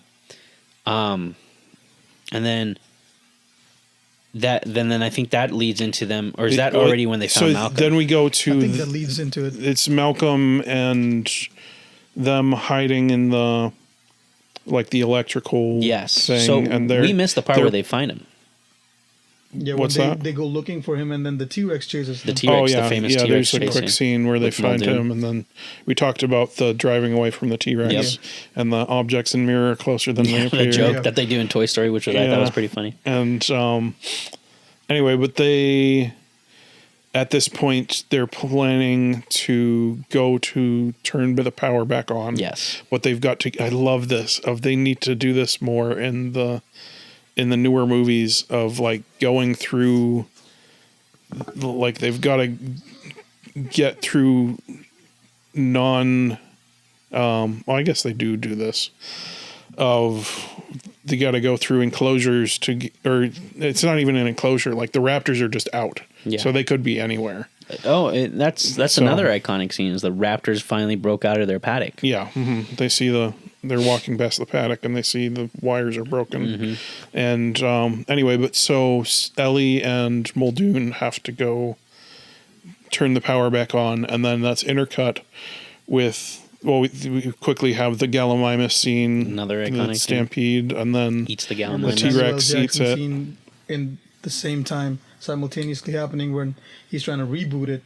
Yeah. Yeah, that was the scene prior to all that. He was the one who was going to go turn on the power first. Yeah. Mm-hmm. Right. So. And then, but the power has not been turned back on. They're not sure why. So they have to go themselves. And then we have the great Muldoon and Ellie versus the Raptors part. And because we're being the hunted. raptor comes from the side. Yep. Eats Clever Muldoon. girl, another iconic line. Yep. Yeah. And she's watching him get devoured. That's just more adding to the wickedness that these velociraptors are. She's watching him get devoured, and almost it looks like you could say that she's smiling at the fact that they outwitted him. And I think it's interesting I said this has perfect structure. Like the first act is everything off the island. Then once they get on the island, and especially with the kids, that's where we begin Act 2. The midpoint is the T-Rex attack, and he has to choose to become a parent, a paternal figure for these kids. And then at Act 3, the raptors who were teased in Act 1 break out, and the raptors are Act 3. Yeah. And so that's when he, obviously Muldoon just got eaten, and that's when she goes into the power room, and she can't find Samuel's character, so she has to turn the power, and that's intercutting with them getting to the fence. Yeah. Exactly. So this is suspense. This is how you do suspense. It's intercutting of she's going down this thing, and we like going through the steps of turning the power back on, and we're like, stop climbing the fence, or go faster, or whatever you want to tell them, because it's like the fence is going to turn on. Yep. And then getting the audience to react to it. It's perfect suspense because you're orienting the audience of, you've got all these buttons, and it shows that shot. It goes down, and you see, I killed my guy. Oh no! but it shows. Yeah, it shows the last button is the paddock fence. Yep. And once she gets to the bottom of that thing, or Tim is toast. Mm-hmm. And quite literally, poor choice of words. He's shot like 20 feet. Yeah. But I was really conflicted during this scene because, like, you have one scene where like the fence shouldn't turn on so that Tim could go down. On the other hand, you want the power to come back on because the raptors are out there and Ellie's just with them. Yeah. So, and she's about to get attacked because you know, like with the hand on her shoulder. Yep. Yeah. So you know, like something is coming. So you want both the things to like fall perfectly into place where both of them survive. Yeah. And piggybacking off the paternal coming out and Grant, he's, you know, obviously performing CPR on Tim, and he's just like trying to save Tim. I'm gonna blow your mind here. Go ahead. He literally gives this child life. And at that point, basically, it's him becoming a paternal figure to him, basically his dad. Yeah, you're right. Like giving him life. Giving him life. But You're absolutely right. Yeah. That's an interesting one. Yeah. But that's the end of his arc, the end of Act 2. And then Ellie's iconic line, I think we're back in business. And then that's when we get like another just snippet of the Velociraptors being absolute devious little bastards. Because she closed the door behind herself and they found a way in. Yeah. So, and if you think about it, actually, there was 2 that killed Muldoon. So we never saw the third one. Yeah, the third one was already in the waiting room there the whole time. The third one was there eating Samuel's character. Right. Yeah. And there was actually a funny thing behind the scenes. They were supposed to film Samuel's scene of him getting killed, but they filmed it on Hawaii, and there was a storm that hit the actual set, so they couldn't film his scene. So they just did the famous which arm scene? falling off. They were supposed to have a scene of Samuel's character getting killed. Yeah. Okay. And they didn't, so that's why we got the arm thing. Yeah. And but that alone, I think, is terrifying. Because you never know what happens to his character. You know, kind of what he's like, oh, he's probably dead. Just happens off screen. Yeah, he's probably dead. Yeah. But then that is like, oh my God, he is dead. And now the Velociraptor's in there with her, and the famous hallway scene of it chasing her. Yeah. Is crazy. Running down that way with the raptor feet behind him. Yes, and that's another animatronic practical effect of it's just the legs of somebody's got their feet in there. And that's terrifying alone, just to see that this thing is actually chasing her. Yeah. So, but another great scene, and it's just showing that, like, my God, I just do not want to be on this place. Everyone is dying. Mm-hmm. And to add to the suspense, she's got a limp. Like she hurt her leg. Yeah. And that scene happens, and then Alan and Tim and Lex they make it to the visitor center. Yeah, and then I'm gonna add real quick, because when you go to the T-Rex scene, that becomes the main focus because a big dinosaur eating people. So me doing the movie personally, I forgot about the raptors. When they reintroduce them, that's when you realize, oh, they're the main villains. Yeah, and I call them villains because, like, if one raptor was eating Samuel Jackson's character, the other 2 are doing a targeted attack for Muldoon because, as you can see, he was present in the first scene when the first incident happens, beginning of the movie. Mm-hmm. So the raptor basically remembered him. Mm-hmm. Yeah. And that was a target since the beginning. Yeah. So that's when I was like, okay, this is more of a villain. And that's how I think they transitioned into making Rexy an anti-hero instead of the villain. Yeah. Yeah. So I thought that the reintroduction was really necessary. Yeah. No, you're absolutely right. Just to show that you thought the T-Rex was the villain. It's like, no, these guys are like these Velociraptors. They lost Rexy. Yeah, because Rexy got tired. Exactly. Like, then now you have the things that are the same height as you, like actively hunting you. Yeah. And then we get the scene where they have to split up, and they're hiding from them. Yeah. And so then we get into the iconic hiding in the kitchen scene. Well, yes. Right after the Jello shot that.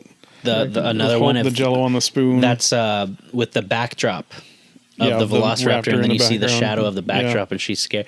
It's perfect. All great stuff in this first movie. Yeah, just iconic stuff. Spielberg filmmaking at its best. Adding to the fear, like, man, if I were there enjoying Jello and I saw a freaking dinosaur there, it's like, oh my God, you can never be safe. Yeah, it drives me nuts. Like, how Spielberg can figure out all these angles and the lighting of getting it all perfect. Of like, how do you get that raptor shadow in the background and the spoon and all? Just, I don't know. Even the scene with her reflection on the metal. Yeah, I was fooled as much as the raptors were. Yeah, 'cause I really Yeah, the thought that kitchen she scene. was right in front of them. Yeah. It's another great scene, and it just goes My- to show you can outwit them still. My brother joked, that child is a sociopathic genius. I'm like, she turns out is to be it a hacker, though. is it Yeah. sociopathic if it's not a human? If it's an animal? True. And And he's like, it's zooopathic. Zooiopath. And it's just a terrifying scene because now the kids are alone. Yeah. They don't have anyone to help them. Yeah, this it's time. They have to perfect save each suspense other. too. Exactly. Like every scene in this shot, you see the raptors in the shot, which like that's how you do suspense. Of the you show the person in danger up front and the danger behind them in the same shot. You finally you- see the killer. Yeah, You and see the hunter. You see them like the entire time Yep. as it like in the background And of the these shots. iconic scene is they can open doors. Yeah. They can open doors. She's breathing onto the window, and I feel like it's like these kids are finally able to not necessarily get over their fear, but it just goes to show that they can take care of themselves because they trick it. Like they just don't. She unintentionally tricks it, but at the same time they lock it in the freezer and everything like that. And that's actually funny because I think they talk about that later in the lore of the world. They find that dinosaur. She's frozen. Okay. Yeah. It's kind of cool, but they make mention of finding the dinosaur. I think in the show or something like that they either find the corpse or something. But just like these kids are like, Tim tricks it into the freezer, and then Lex is screaming, and she closes it with him, and it just goes to show like, man, hell yeah, these kids can, a win for them finally. Right. And then they go and they find Alan and Ellie, and then there the other two are. Then we got another suspense room of the raptor against the door, pushing on it with Ellie and Grant. Yes, they're in the room. Yeah. Holding back the door and the thing that makes the suspense is again the orienting of it. Of if it was a normal file thing of like, oh, we're just going through files, but they make it a visual thing of she's getting closer to the right file. Yep. And then It's a unit system. yeah. So and My dad always laughs at that part. He's a computer programmer. oh really? so. And it's just like they kind of had a thing to appease everyone, the engineers, the computer people. Yeah. It's just like, I mean, it makes sense because this was like $1 billion park with dinosaurs. You needed everything at your disposal, right? So, but I think another scene is that when Hammond's on the phone and then it's like, I have your kids. We're gonna get out of here, and then like it's coming through the glass, and I love stuff that you just show And it's things going off. happen You hear the off bangs screen. off screen. You hear the shot. He shoots through the glass, and then the gun's on the ground, and you see their feet scurrying with the ladder to go up into the vents. All that stuff is just suspenseful. Yeah. Then there's that great shot of, I don't know if you guys even noticed this. I noticed it. I know what you're talking there's about. the great lighting on the Has DNA code It's on it. DNA code. It's a bunch of letters. And I love it. It's a very iconic scene because that is, obviously very on the nose because it's DNA and all that, but it looks so cool. It makes the Velociraptor far more menacing. Yeah. It's like, they made this out of DNA and now it's trying to kill them. Yeah. So, And not to mention Lex throughout the movie, I would say damsel in distress. But then towards the end, she gets like a turn to like where she's a hacker. Yeah. And she helped out. It's too, great. so- They set it up early on of her moment to she likes shine. computers and they're dealing with computers the entire time, and then it's like, Told oh, you. I beauty prefer to of be called a the hacker. movie, like everybody had a role to play. Like nobody Exactly. was like just there for like just to stand there for like a scene just to be an extra. exactly. Yeah. And which is another reason they should have added them back in because like Exactly. Tim probably could have written a book. He probably studied dinosaurs as well. Lex, maybe her hacking skills got more advanced and stuff, and maybe she ended up working for that stuff. Yeah. Just more expansion on the Or kids. like they might be against the park. Like Oh, the yeah, whole thing, 'cause wholeheartedly, their yeah. grandfather basically built the park, and they've had like a first-hand experience of how bad it could be. Yeah. So like they had press conferences and everything, but like the family of Hammond doesn't speak up. So Yeah, exactly. So, and then that's when they get out and they think they escape them, and then they have to climb up the dinosaur Bones. bones.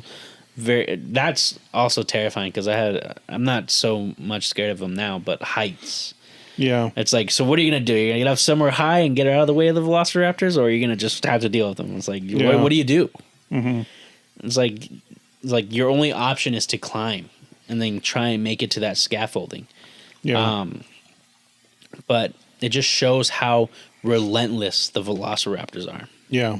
And then obviously we have probably the most iconic scene is when Rexy steps in. Yeah, well, before that. Yes. Go ahead. Right before that. We've got the completion of his role as a paternal figure of he's standing in front of Lex and Tim and even Ellie. And it's their little family unit here of him standing in front of the Velociraptors. He basically thinks he's going to get eaten for these guys. Yeah, he protects them. Yeah, yeah, and he then stands in front of them. Go right ahead with then Rexy makes her reappearance and yeah. Saves the day and goes after the Velociraptors. Yeah. And I think that's another nitpick for a lot of fans is like, how the hell did Rexy get into the visitor center? Yeah. It's great though. It's another Spielberg thing of. It's like it doesn't matter. Yeah. Don't ask questions. Just know that she got in and she's a badass. That banner drop was iconic too. The banner drop, the famous banner drop, and I love that they revisit a lot of that stuff in Jurassic World. But Rexy's famous roar when dinosaurs ruled the earth. Yep. Just an iconic scene. That's just movie magic, man. It's just and actually, I think that's you don't see Rexy actually ever again until Jurassic World. Yeah, it's true. So that's the end of Rexy. The original trilogy. Exactly, because it's the mother and father in Lost World, and then it's the bull, Tyrannosaur in 3, and then she comes back in World. So actually, it's kind of like a cool thing in World that they brought the original Rexy back. Mm-hmm. And then that's the other line when they finally get out. And he's like, "I've decided not to endorse your park." Yeah. So have I. Yeah. Then we've got them at the helicopter, and Hammond is just looking off at the park, and he's looking at his mosquito thing. No, like before they even get in the helicopter, like he's looking off at the park, like he realizes what he's lost and his mistakes and all that, and you get that in his look. And then we're in the helicopter. We start on that mosquito on his him stick. Looking at it. He's just looking at it, and Ellie and Malcolm are just sitting dazed on the other side. And then we pan over and we see Malcolm with the 2 kids laying on top of him, and Ellie's admiring Malcolm because Alan's asleep. Yeah, they all fell asleep. Like how they did. Alan's not asleep, but the kids are. Oh, okay. Yeah. But the fact that they're all just like a family. Yeah. And it just shows, how you said his arc has come to completion. Now he loves kids. He's become a father figure to them. Yeah. And then Williams' score ending us out in the movie. All right, that's our that was our review of Jurassic Park. Our very, very deep dive into Jurassic Park. Very deep. Now our review of Jurassic World.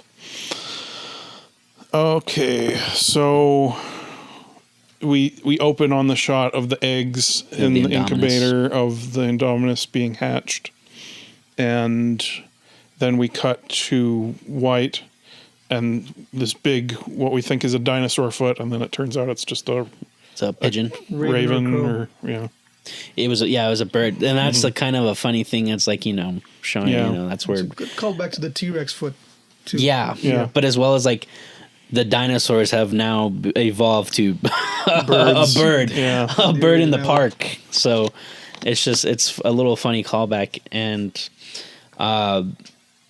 man, I just recently saw this at the symphony. I forgot how. So it goes from there.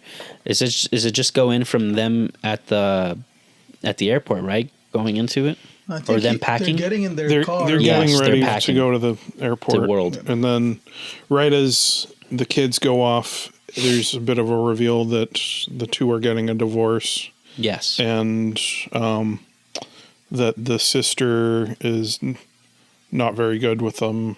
Or Another person not very good with kids. Oh, and yeah, you remember the scene where, like, I think the younger son is watching, like, the clips from, like, the original Lost World on his little camera. oh yeah, Yes, yeah. And I And thought that was a great moment because it was from, like, the OG Lost World. I loved Jurassic World. yeah. I very much enjoyed it in theaters. I'm just gonna give fair warning here. I'm going to be breaking down the craft. Like it just No, that's fine. It Go does ahead. not measure up to Jurassic Park. Of course. Yeah. But I thought well, I'll barely touch on this, but I was afraid again when I watched it. Mm-hmm. I got that feeling that I got when I was a kid watching Jurassic Park. To be completely honest with you, I got that scared feeling again. Mm-hmm. But let's break it down some more. This is my first gripe with the movie. As they go into the park, they start playing the Jurassic Park theme, but it's just for the park itself. I'm like, are you kidding me? Show me a freaking dinosaur. I mean, but that's another cool aspect of that movie is like Yeah. now we actually get to see the park in its fruition. Like, Yeah. you know, like what Hammond had envisioned. It's true. But then we see Claire. We're introduced to Claire in the Yes. elevator because we haven't seen her yet. And she's giving this. She's practicing her spiel for when she's going to talk to these investors that Yeah. she's talking to. And she says in the speech as she's walking down the hallway, like, nobody's excited about a dinosaur anymore. I'm like, speak for yourself, Yeah, lady. I agree. It's like, come on, we're seeing dinosaurs. Like, I feel like that's kind of a dig at social media Yeah. or like the internet. You know, no one's excited by things anymore because we have Yeah. easy access And to it. this is my biggest gripe with this movie. If it tries to, or it does do this, this meta commentary thing of like the park being equal to Blockbusters and like the whole Indominus thing. You got to make it bigger and more exciting More and more teeth. spectacle, and like that's the big theme of the movie. And whereas the theme for the first movie was a personal thing of him becoming a father figure. Yeah, This one is very removed from anything. It's just more like, commercial. yeah, I mean, it's like a big broad trying to say big important things. Yeah. And it's like, I don't care. Like, No, I agree. Show me a character transitioning from one thing to another. And I feel like you get that with Claire's character if you watch the rest of the trilogy for Jurassic World. yeah, You get her. She kind of has the Dr. Grant arc. She becomes a mother figure in the end. But no, you're absolutely right. It's more, I would say, more commercial. It's more, and The then only two characters you could probably relate to were the kids because their parents are getting a divorce, and the only thing that happens is the brothers bonding. yeah, the brothers Yeah. becoming brothers again. You know, I love. That's why that's one of my Yeah. biggest things with the movie that I love so much is the brotherhood. yeah. Because I went to go see that movie with my brothers, and the whole time I'm like, man, I would protect the crap out of you guys. Like, but God forbid, I would be smart enough to not take us to freaking Jurassic World. Yeah. So, Maybe not how much you love dinosaurs, but I love dinosaurs, man, but I would Not- never not go that to a much, park. yeah. I would never interact with one in real life if they had them. But I think that's the message I got from Jurassic World was the more of the family aspect that you got Yeah. in Jurassic Park. Yeah, that And was it good. comes mainly from the brothers. yeah, I did notice that this time. Yeah, to me, like, this movie was more about, like, how, like, common it becomes, like, if something already exists. So, like, in the previous movies, it was just, like, a certain amount of people, some scientists, some theologians and everybody, like, they know, like, dinosaurs exist and they recreated them. Yeah. But, like, this became Disneyland, basically. Yeah, exactly. Everybody knows everybody's going there every day. So people just don't like think of dinosaurs as something that came back to life. It's like they just exist. Yeah, exactly. Yeah. It's just Yeah. it's a commodity. It's just like now. going to a zoo. Yeah, And- so then they're like, okay, we've seen a T-Rex. Is there anything bigger you guys cooked up? Exactly. Yeah. So And that's the thing. I feel like in the Lost World, that real quick is no one believed that the dinosaurs existed. Yeah. because Malcolm has that interaction with that guy on the subway. And It's like, it's I not believe till you. It's not till the end when When it T-Rex makes it to the gets out mainland, and- exactly, that everyone Los knows Angeles, it was yeah. real. So now dinosaurs are real. Yeah. And it's it's a park and people are seeing them all the time. And I get that, like, for us, I would still be in awe seeing a dinosaur, but like, yeah. Oh, I'm gonna add on top of that, because like the previous movie, it's just dinosaurs are supposed to be in cages. If you interact with them, they attack you. But this movie, you see like basically like SeaWorld. You see them yeah, like you see them like the kids are petting like little triceratops. there's a petting zoo then- with the dinosaurs. Yeah. Velociraptors are getting trained. So basically, like in the modern day, like elephants are scary, tigers are scary, but you see them in circuses and everything. Mm-hmm. So I think the thing that normalizes dinosaurs, like people are not excited about that as much, is because you see them getting trained, you can interact with them. You kind of get desensitized and Yeah. comfortable with They them. become a normal animal. So let's use this opportunity to jump forward to what you were just talking about, the training of the raptors. Yeah. I Like thought that was cool. It is cool, but I mean, they're not scary anymore. Like, Yeah, it's no, just, you're not. Well, yeah, and I think the main part is that they're full CGI now. yeah. The only time you see them actually, I think, in And you animatronics see is them, when they have them. like on you them. see them from They're moment not- one. yeah. Like it starts on their feet and it goes up, and you see all these raptors training, and you see them every moment of it. Yeah. And they're not killing anybody. Exactly. They're just, And they're, I they're loved, not dangerous anymore. exactly. And Yeah. but you get that later in the movie, which I love. That scene is so cool. Yeah. But Chris Pratt's character, I thought he was so cool. He's the cooler version of Alan Grant. Yeah. Because he keeps a level head. He's a tracker. He obviously has to go and save the boys. But him training the raptors is such a, because they always in sequels they always try and find something to up the other ones, and that was this one's upping it. I feel like was the training of the raptors. And I think he was Becoming a more mix of interactive Alan with the and dinosaurs. Malcolm together. Yeah, he definitely was Yeah. definitely a flirt like Malcolm. So this is Josh's too. joke for this movie. He's like, Chris Pratt dealing with the raptors. Oh, my babies. Muldoon dealing with the raptors. They should all be killed. Yeah, exactly. Complete opposite of Yeah. those characters. You're exactly right. That's a funny Yeah. joke. But the training of the raptors, and then Vincent D'Onofrio's character trying to basically recruit them for engine to become weapons. And then that's when we get our introduction to the Indominus, right? Yeah. Mm-hmm. So real quick though, we gotta shout him out. I don't know, is it a she? Is the Mosasaurus a she? But the shout out to the Mosasaurus. They're all, They're still making them female. I believe. Okay, Yeah. so the Mosasaurus though, a freaking dope dinosaur, man. I Yeah. love that SeaWorld aspect of it. That was like one of the wonders for me again for the movie was seeing the Mosasaurus, and that's another thing that they upped like compared to the previous films. Just bringing more things to make you awe, and yeah. the Mosasaurus was so cool. But that's just a quick shout out for her. But the intro to the Indominus was really interesting as well because, that's when they have to go and get Owen Grady's like expertise and like, well, Yeah. why'd you make this? Even that's his whole thing is why'd you make this? Was there anything before that though? Not anything. We're introduced to Masrani. Masrani. Yeah, Yeah, we're introduced to Masrani. Masrani. I liked his character. He was cool. Yeah. Like, there's a lot of pessimism before you get to Masrani, and Yeah. I wish this movie had more Masrani in it for that I agree. reason. I was bummed But, out when he died. Yeah, But but spoilers. yes. But no, you're absolutely people right. die in this. A lot of people freaking die in this movie. The body Yeah. count's probably like 10 times more than the other one. Have you guys ever played Jurassic Park Operation Genesis? Not Genesis, but I've played some other one. Is Genesis?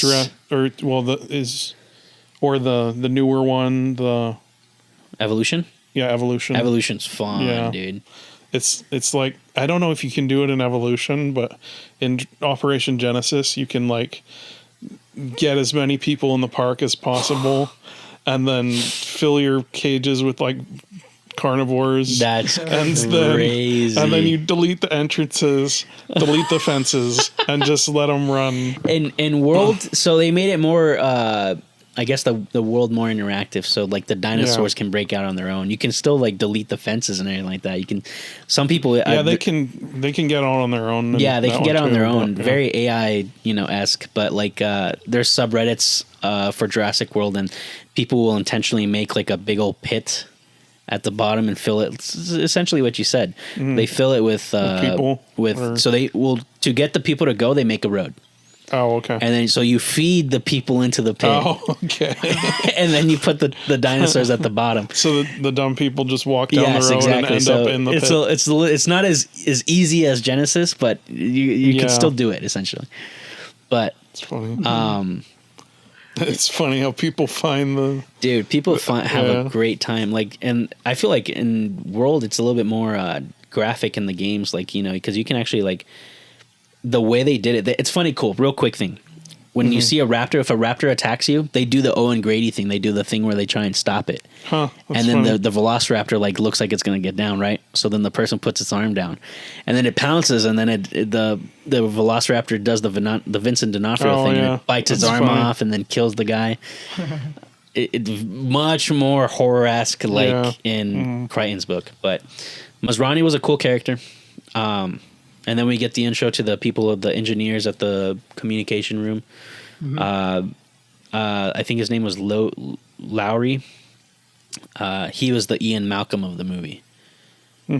So he was like the guy with the Jurassic Park shirt. He was the comedic. He's like, why are you wearing that shirt? It's like, because it's awesome. It's the original. Yeah. It's like a lot of people died in that. So, and then that's obviously the intro to the Indominus. And I feel like the Indominus, it has, like I said, it has its theme music, man. It's just like, it's supposed to be scary. And it's obviously way more menacing than Rexy was. Yeah. Yeah, because it has less weaknesses, doesn't have the vision problems. And it's just, it's like they literally say it's an asshole. Like it's just a killing machine. Yeah, it's just sociopath. Exactly. This is where, like, I didn't understand how people didn't realize, like, the connection with its raptor DNA. Yeah. Because it goes straight back to the first movie. The sibling, it kills it. And secondly, it's testing defenses for weaknesses. Yeah. So it shows a lot of characteristics to like the Velociraptors. And then that goes back to the little thing where like, oh, it's classified of what exactly the genetic makeup of the Indominus is. They used a cuttlefish for its camouflage abilities, which was super cool. That scene too was pretty cool, but that's jumping ahead. That's where they do the hide more, don't show thing for the Indominus. Yeah, when it's in the in the cage and in the paddock and you don't see it and they're trying to look for it and it's like, they do the cow. They try and feed it too, right? Or no? They let down a big. But it doesn't look slab for of beef. Yeah. It's like it wants to hunt. And then, but we don't see the Indominus yet. That's not even the Indominus yet. Like there's another scene after that. Before it actually breaks out. What's that scene? I forgot what the. I think it's where like its tracker doesn't like bring up the structure of this movie is just so much looser than. It's a lot looser. You're absolutely right. It's so much Jurassic looser. Park. It's because then we go back to the boys. Yeah. We go back to the boys, and that's when they're going to the gyrosphere and the spheres. So they're not there yet. They're in the tram, and they have that. Yes, they have that conversation about the parents are getting divorced. Yeah, and that kind of goes nowhere. Like it's kind of like a throwaway thing. It's like, I mean, I'm sure after this movie, the parents are going to get back together, and it's like it's not a big deal. But all that leading up. What exactly is before the Indominus actually breaks out? I think they don't see it in there. People are inside its enclosure, and then they realize the tracker is still in there. Yeah, but what entices them to go back to it again? I forgot. Do you get what I mean? You get what I mean, Aaron? Yeah. Yeah, because they're like, it probably escaped. Okay. So they go back to check on it, and then that's when they see that it's not there anymore, especially camouflage herself. But I think before that scene, I think they send Claire to bring Owen to, like, come check on it. Something like that, because like he goes inside the enclosure with them. Yeah. Oh, yeah. Okay, so I got it mixed up. I thought Owen went back twice. No, he went back once. Yeah. He only went once, and that's when they find it. Yeah. That was a scary scene, in my opinion. Yeah. That whole Very breakout scene, that I was terrified of that. Yeah. Mm-hmm. That brought back the fear that when Rexy broke out Yeah. is when the Indominus broke out, and that whole scene of it lured him into the paddock. Mm-hmm. And then it's just showing us like it's still in the cage, and then they're running for their lives, and then man, that worker, I sympathize so bad with the worker who got eaten first. I was like, that'd probably be me. I'd probably be too slow to outrun that thing. Yeah. So, but then, and then it just breaks out, and then the guy is so scared. He's just hiding from it. He's behind the truck. Owen's underneath the truck. He knows how to hide from it. And he's just like kissing the cross, and then he just accepts his fate when it finds him. I was like, you know what? I'd probably do the same thing too. How do you? What would you do in that situation? You're gonna scream? Or you're gonna just accept your fate? You're dead. Yeah. That scene scared the crap out of me because I had that fear of dinosaurs again. I don't know if you shared that, Amir, but No, it was the same, especially when he like has to cut the tube to like get gasoline. yeah, over so him. high descent and all that. Yeah. It's just like pure. Like, my God, I hope I would never have to come across that thing. And that's cool, though, because in the show Camp Cretaceous, they actually come across the Indominus quite a bit. The Camp Cretaceous fills in a lot of gaps between all three of those movies, actually. It's pretty interesting. You guys should check it out. It's animated, but I it's think pretty I've good. seen it on Netflix many Yes, it's times, but I'll Netflix. add it to my list. But, Then it's hard to follow. The next one I remember is them sending the troops after it. yes, they send ACU team out to Yeah. him, which was a cool scene. They look for it. And, it was like a more of like, okay, these are the guys that are going to get it done. They're going to get it. Don't worry. But It's then very, like first person shooter kind of like. yeah. But then he's like, you sent them with non-lethal Non-lethals. weapons, and it's like you need to kill every one that of those thing. is gonna die. And that's where Masrani let his Hammond come out in that. He was like, Yeah. it's a $1 billion animal. We can't just kill it. Yeah. He's like, that thing is on the loose right now. You can't let it get to mainland. Like, it's going to destroy everyone. And that's, the suspense. I feel like that's something I feel like how you said the structure was loose. The suspense is looser in this one compared to for Jurassic sure. Park. Like that whole scene is more suspenseful. There's a lot of scenes where the Indominus is just pure suspense.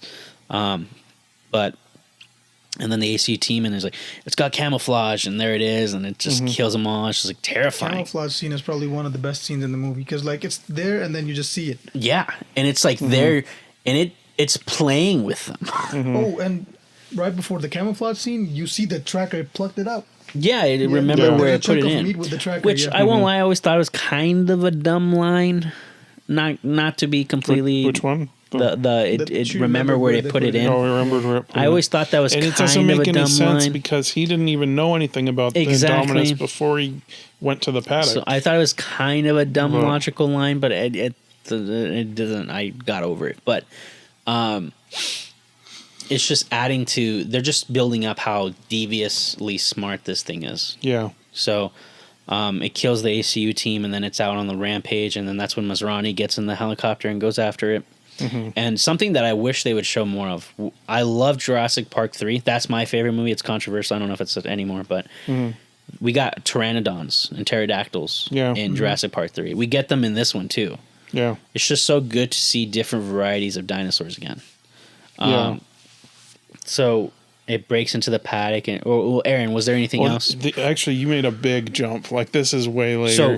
So go ahead. So, Bring us okay. back. Bring us back around. Yeah, so this is a great scene after this of you feel the implications of it, of he's like, after all these guys get killed, and it's just running towards the main part of the park. He's like, evacuate the park.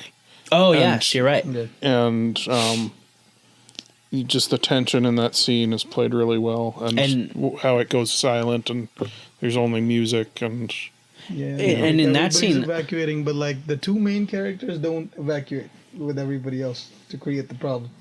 Yeah, and the boys are out there. Yeah, Actually, that's the part where like stuff starts to hit the fan too. Is Yeah. like the boys take off when when they get all the this workers is where get the we message. get to the gyrosphere scene. Yes. So, and then we see the dinosaurs out.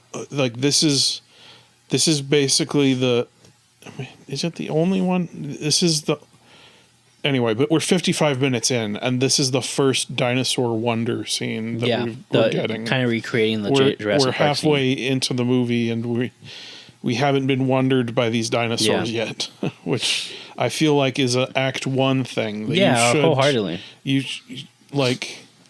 You should get that sense of wonder in the first act, and then once things hit the fan, then you get the terror. Yeah. So, like you said, it's loose in its structure. Because, like, obviously the wonderment should have come before. Yeah. I feel like if in a way you can get the wonderment from the Mosasaurus, but I feel like that's kind of the point of the theme park is that now it's a park. Yeah. It's different from when they were getting their personal tour of it. Yeah. Now it's a theme park. Now everyone can go see the dinosaurs, and you know, I feel like that kind of added to it. Because when you see the commercials for Disneyland, you're like, man, I can't wait to go there. It's gonna be a wonderful time. But when you're actually there, it's a lot of work. Then they see the opening at the gate and the fence, and they go through it. Yes, and dumb kid moments, man. They have the kind of dumb moment where he's like, "There's 5 dinosaurs. 1, 2, 3, and then he 4, counts 5. the reflection. And it's like, do you know how reflections work, kid? It's right behind you. Anyway, whatever. But I agree. Yeah. It's like, but obviously that's just another thing. It's supposed to be suspense for the Indominus. Then he attacks the gyro ball and turns it upside down. Yeah, and he attacks the he attacks the ankylosauruses, and then the ball. He hits the ball and it goes rolling and then turns upside down. So he doesn't know they're in there yet. But they drop the cell phone on there, and this is a great suspense moment. Oh yeah, of the phone starts to vibrate and it attracts the attention of the dinosaur. And the big brother's like, "Oh no, I almost got it!" And then the little brother's like, "It's looking right at us." And then the scene of it looking right at them. It's like, oh man, that's another recreation of the Rexy scene from Jurassic Park. And then the fact that it lifts the ball, and this is another thing we forgot to mention, that Owen says that, like, you know, you raised it in captivity the entire time. If you haven't put it with other dinosaurs, it killed its sibling in the womb, or not in the womb actually, killed it in the paddock when it was a baby. But like, this thing is seeing all this for the first time. So when it starts messing with the gyrosphere, it's like a kid. It's figuring out what the hell it is. You're basically just trying to find a spot in the food chain. Exactly, and you know, it's just showing how, like, infantile this dinosaur really is. And wasn't it like on growth hormone or something? Like, it was going really fast. I think that's what they said. It grew super fast. Like, it was still like juvenile stages. Yeah, exactly. It was like, it was huge, big. But it was like not mature. Yeah. So. And then it breaks the gyrosphere, and then the boys escape. That was a callback to the Jeep scene. Yeah. When it lands on them, or not the Jeep scene, the SUV scene from Park. And then they escape. Jump off the waterfall. God, that scene was suspenseful as hell too, because, like, I love it. I was pissed off at the time, but I loved it. It's like the little brother's like, I can't jump, I can't do it. I was like, oh man, my brotherly instinct was like, I would have already shoved my brother off into the pool, dude. I would have already shoved him off, and I'm going right after with him. Like, I'm not waiting. I'm not trying to calm you down. I'm pushing you into the water, dude. Yeah. And I'm not gonna lie, I low-key thought it was gonna be like the Predator scene where, like, the Predator jumps after Arnold. Like, it swims after them. Happen, but it didn't happen. So I'm glad it didn't, because that would be terrifying. Yeah, that would be just dived in there. That would be terrifying. But only for a couple seconds, though. Like, the Predator doing that, I was like, this is a Predator too. So. And then Owen and Grady are tracking them. Just real quick with that jumping off the thing, I'm like, okay, what if the kid didn't jump and then he just got chomped right there? It was so close. I was like, oh, when I first saw the movie, I was like, oh my God. Because I feel like that's the wonders of CGI, is you can actually do those close-up shots. You couldn't get that with animatronics. It wouldn't work. Yeah. You know, of the chomping. Yeah, chomping right at the last moment. Like, that's scary, dude. It was like, oh my God, that was close, you know? And, you know, I had my gripes with the movie mainly because it was mainly CGI, but there's just so much there's only so much you can do with the animatronics. Mm-hmm. And I feel like Jurassic World works with the CGI. That's a perfect segue into our next part of the Apatows. Owen and Claire find the Apatosaurus dead, and this is the first, I think, effective scene of wonder. And it's kind of a sad, it's killing very the wonder, tragic scene of, but like you see the beauty of this dinosaur as it's dying, and this is where Claire starts to care about these dinosaurs and see them as animals rather than just she has her arc assets. Yep. But, that's I don't know. She's got like several arcs. She really does. So she kind of goes back to her arcs in the second one. It's basically like Claire's the worst. She's bad with kids. She doesn't care about dinosaurs. She's not a good survivalist. She's not a badass. And she does a 180 in Fallen Kingdom, and then she kind of reverts back. She kind of finds like a middle ground in Dominion. Yeah. Anyway, but for this one, it's like, choose a lane. Pick a lane. And then they have that funny little scene when they notice that the kids jumped off the waterfall, and she's like, "Well, you don't survive. I know how to survive." And then she does the whole little. Puts on her survival. What was that? Like, I'm ready to go. Just showing like the naivety of her, but but I agree that seeing the Apatosaurus is just in that it's killing for sport.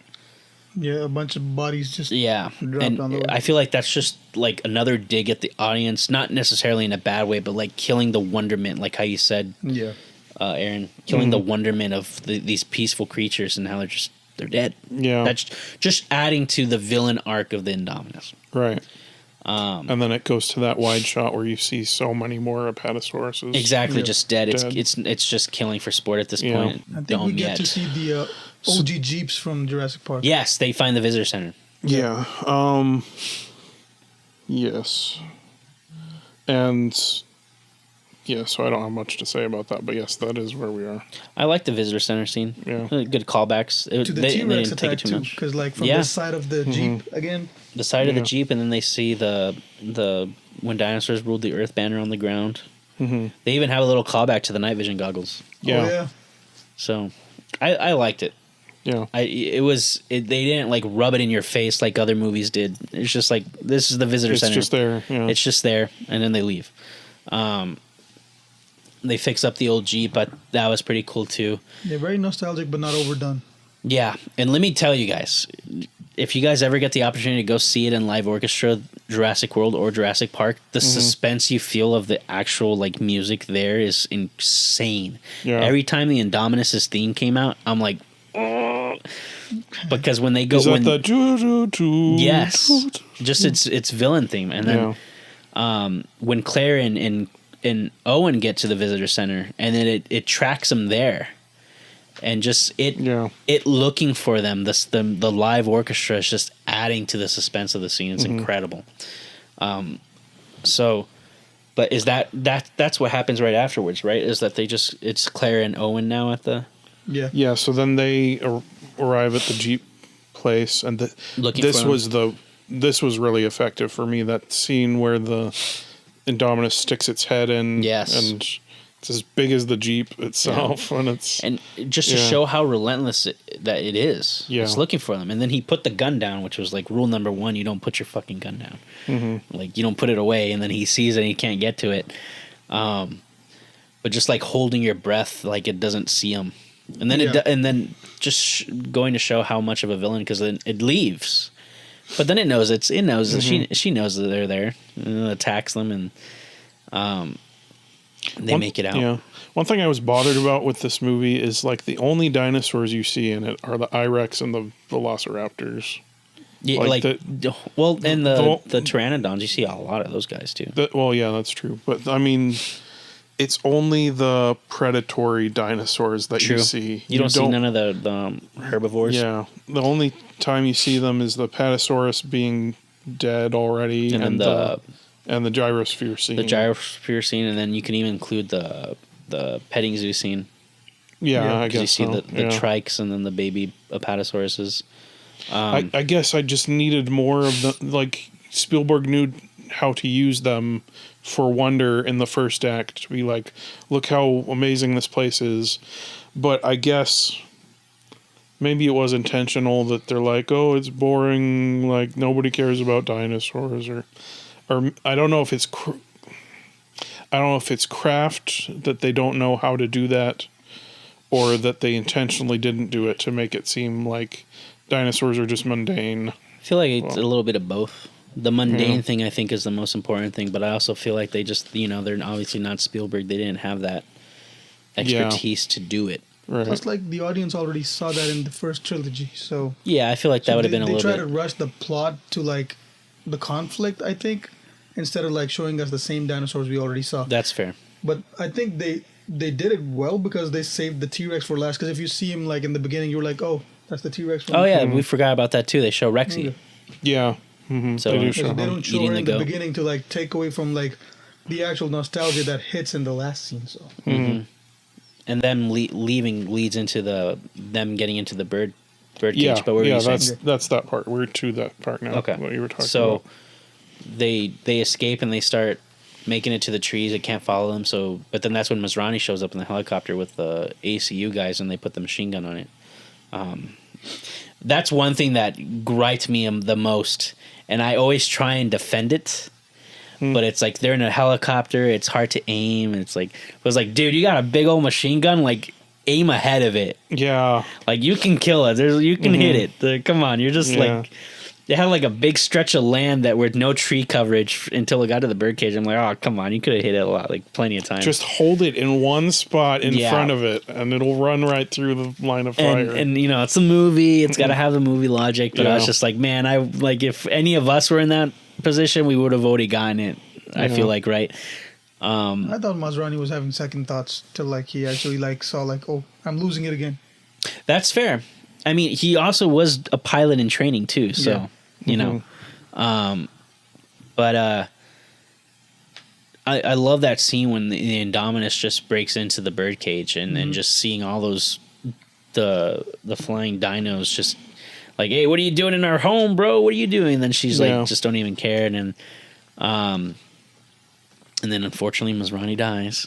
Yeah, it's a bummer, but I love how that just adds to the crap storm that is going on. Now the bird's out of the cage, and they're all carnivores. Yeah, and they go after the helicopter guys. They take out Masrani, and then they start flying towards the mainland to the park.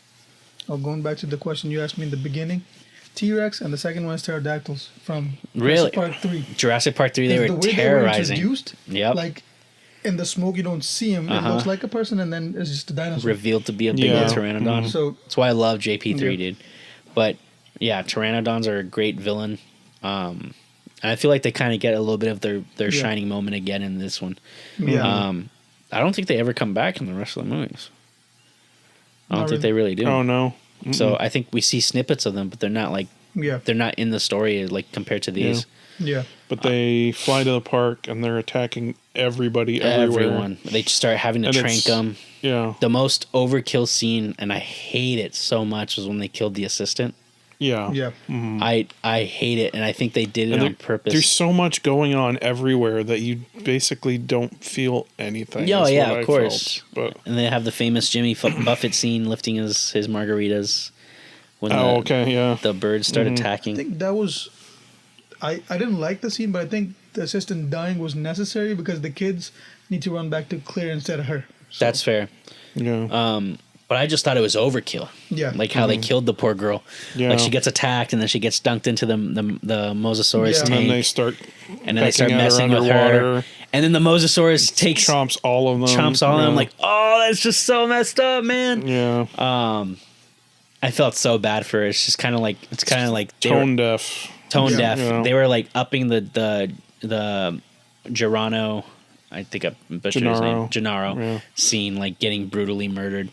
But then it's followed very quickly by another tone deaf moment of all the things are the pteranodons are beaten, and then right after that Claire and Owen smooch, and it's like okay. It's kind of like those Marvel moments, you know. They always have to, like, when there's a serious moment, they always have to interject some sort of levity or comedy, but it comes off as cheesy.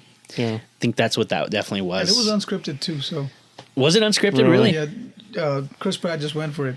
Really Yeah, interesting. It was unscripted, so the reaction from like Claire's character is very genuine. Interesting. What a Yeah. dog. But you know, and obviously they don't get all the pteranodons because they make it off to mainland. But after that scene, I think that's when they regroup.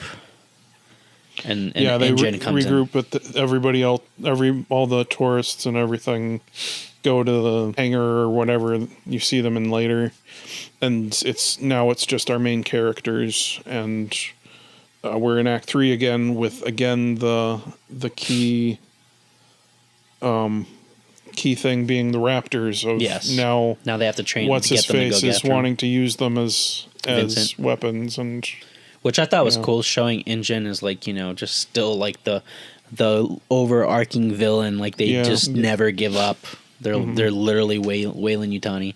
And then they take Wu off site. Yeah. That's another thing that's overlooked, is like Wu just always finds a way to escape. Yeah. No harm comes to him. He flies away in a helicopter, the most villainy thing you can do. Exactly. And I forgot the detail. Does he take the embryos with him? Or? Yes, he takes the embryos with him. And then, Very Dennis Nedry callback. Yes. But actually a cool thing in the show is that, like, they left a lot of stuff behind. Yeah. So, like, he had a whole bunch of dinosaurs that were, like, frozen. You guys got to watch it. I'm not going to spoil it for you, but there's a lot of cool stuff that happens that, like, they just add to the lore. What happened during the events of Jurassic, like after the events of Jurassic World, the first one. Anyways, he escapes, InGen comes in, and then we have the nighttime scene, the shift to night, which I feel like makes it 10 times more scarier, especially with the raptor scene that happens after that. But we get more, Owen is uneasy about using the raptors. His partner is also uneasy about it. And then I always thought that the animatronics, that was another part we got the animatronics, but I might be completely wrong. They might have still been CGI, but the heads of the raptors, I could have sworn they looked somewhat animatronic. I think I felt like the eyes were the only things that were CGI'd, but I might be wrong. For when they're in the little things. Yeah, the head cages. I think they are CGI. But. Bummer. That would have been that. Like, that's like an easy thing to do. Yeah, is just that put would have been heads. a really I don't know easy about the thing scene to where do. he like plugs in the collar or unplugs it. I don't know about that scene. But That's also CGI, I think. Yeah, it's CGI. But that's such a cool scene, setting up the raptors to be weapons. And they hunt them. And the cool scene of the movie is when he's riding the motorcycle and he's riding with them in a by pack. side. Yeah. Yep. I know it's cheesy to some people, but I love that. It's so cool. And then Blue, we forgot to mention Blue. Give Blue a shout out. She's like super. She's like along with Rexy, she's like the overarching anti-hero throughout the movies. Yeah. Even though I love Blue, but like going back to our conversation before, like the raptors just became like dogs to me technically. Yeah. Because like it was side by side, and then But Owen being the alpha instead of like Blue, you could tell like it was more human influence. So like the raptors didn't stay scary as they were in the original movie. Well, they were domesticated in a way. Yeah. But then they come up to the Indominus, and communication happens. it starts That talking was so to them. cool. I was like, oh, man. And anyway, so it turns out it's part raptor. And they're like, open fire. Now the raptors become a threat again. And it's scary, but it's nowhere near as scary as the first movie. Because that's the power of setups. Like, you have all the setup in Act 1 of Jurassic Park of these are the scariest things you've never seen type thing, because you barely see them, and then they're finally revealed in Act 3, and you're just terrified of what they can do. Wow. And I feel like I was not obviously not as terrified as I was compared to like the Indominus or the Jurassic Park scene with the raptors, but the fact that like even soldiers, even mercs, hard trained mercs are getting just completely eaten by the raptors was terrifying. You know, and they're like, oh my god, they're over there, and then like, you know, they're doing the same tactics they did to Muldoon. They're just they're like faking him out. They're getting him one by one. And there's an interesting moment where Owen sees one of the raptors staring at him in the grass, and she's eating someone too. Yeah, and it turns its head for a second, and we're like, okay, what's it gonna think? And then it gets blown up. And I'm I thought that was so like I was like, oh man, that was so messed up. Yeah. They use this moment later on with Blue at the end. But it could have been an interesting moment of like, do I trust you? Yeah. Do I not? Like, but maybe they did cut it off at that moment because they were saving it for the end. I think so. And plus, Blue was the most like, I wouldn't say antagonistic, but she was not completely obedient to Owen. Yeah. So I feel like the other ones were more obedient to Owen because they weren't the beta. Mm-hmm. You know, so. The only problem I had with this scene, though, is during the trailers, before this movie came out, I was watching the trailers. Yeah. And they have this scene in the trailers where, like, you see them communicate with the Indominus, and then Owen Grady's character basically is just, like, saying, what did you guys cook in that lab? Yeah. So I saw that trailer and I was like, you revealed that it's Raptor. Yeah, that's a problem with modern day trailers is they reveal too much, man. Yeah. So while I was watching the movie, I already knew what was going and they on. show the motorcycle and the Raptors shot and all kinds of Act 3 shots. And Marvel does that too. My first rule for a good trailer is you don't show anything from Act 3. Yeah. Like, I think that's why the 28 real quick side tangent 28 years later's trailer was so successful because they showed it was a quick like minute long trailer, technically a teaser I guess, but with that poem going on in the background, just showing snippets of the world and world building and not even really telling you anything else that's going on. You already know what it's about. It's about infected people and people surviving. You already know what the movie's about, but you don't know what the story in itself is about. And I feel like that's what the trailer for Jurassic World didn't do, was it revealed too much. And that's the trope of trailers nowadays. It's just show everything. That's why a lot of people praise the 28 years later one. Have you seen the teaser trailer for Jurassic Park? I've seen all the trailers. Yeah, the teaser one specifically, though, is like very much Act 1 of Jurassic Park type thing where you never see a dinosaur and they just... Really? I think they show the amber and then they show... Maybe I didn't see that one. It's very, very teaserish, but like in the best way of... It's showing just enough to get your interest piqued. And like there's some kind of narration or... I forget exactly what it is, but you should watch it. I'll have to check it out. And that, I think, another quick tangent, is it Gareth Evans or Edwards? There's two of them. Yeah. So Gareth Edwards is I think going to revitalize it in a way because he's trying to make it more horror-esque, compared to the other entries. Yeah. Which is great. I think we need that. We need the horror-esque. Try to get as closest to the book as we can get. Yeah. But so going back to the Raptors kill everyone, they have to escape them. And then that leads all up to the scene where the Indominus catches up to them at like outside the visitor center.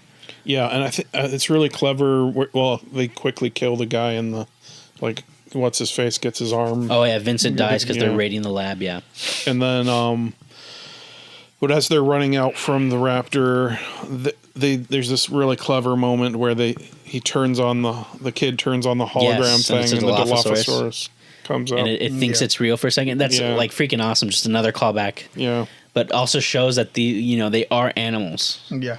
So they're easily outwitted.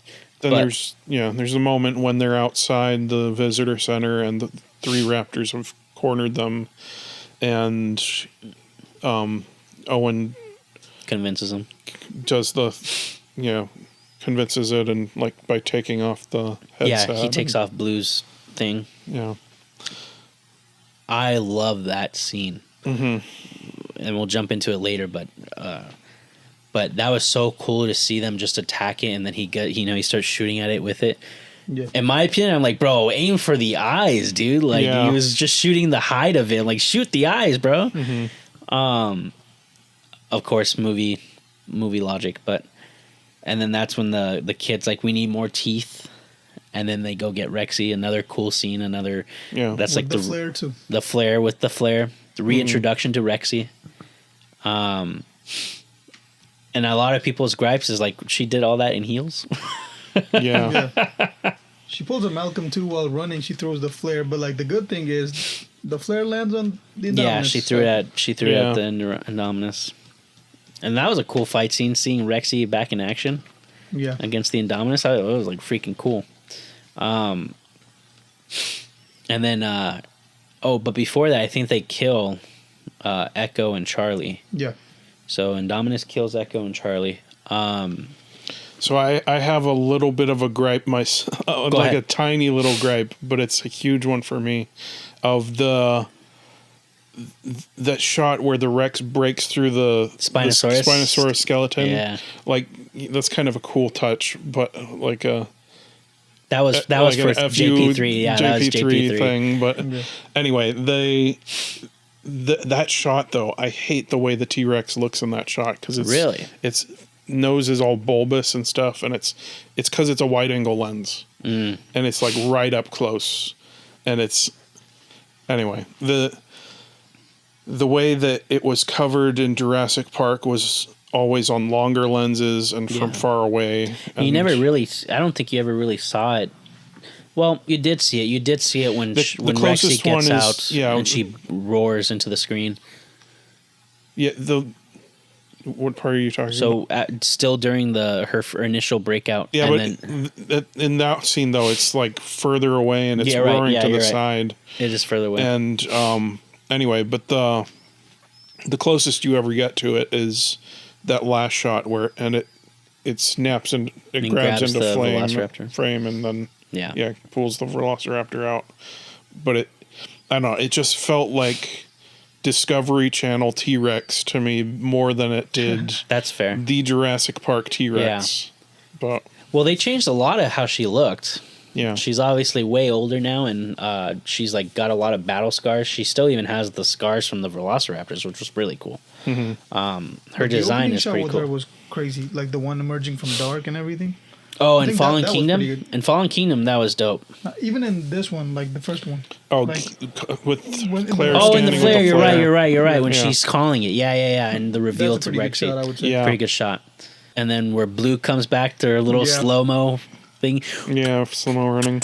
I was like, yeah, let's one go, of the Blue. best slow-mo runs I've ever seen. And then it revs up to normal speed again. Yeah.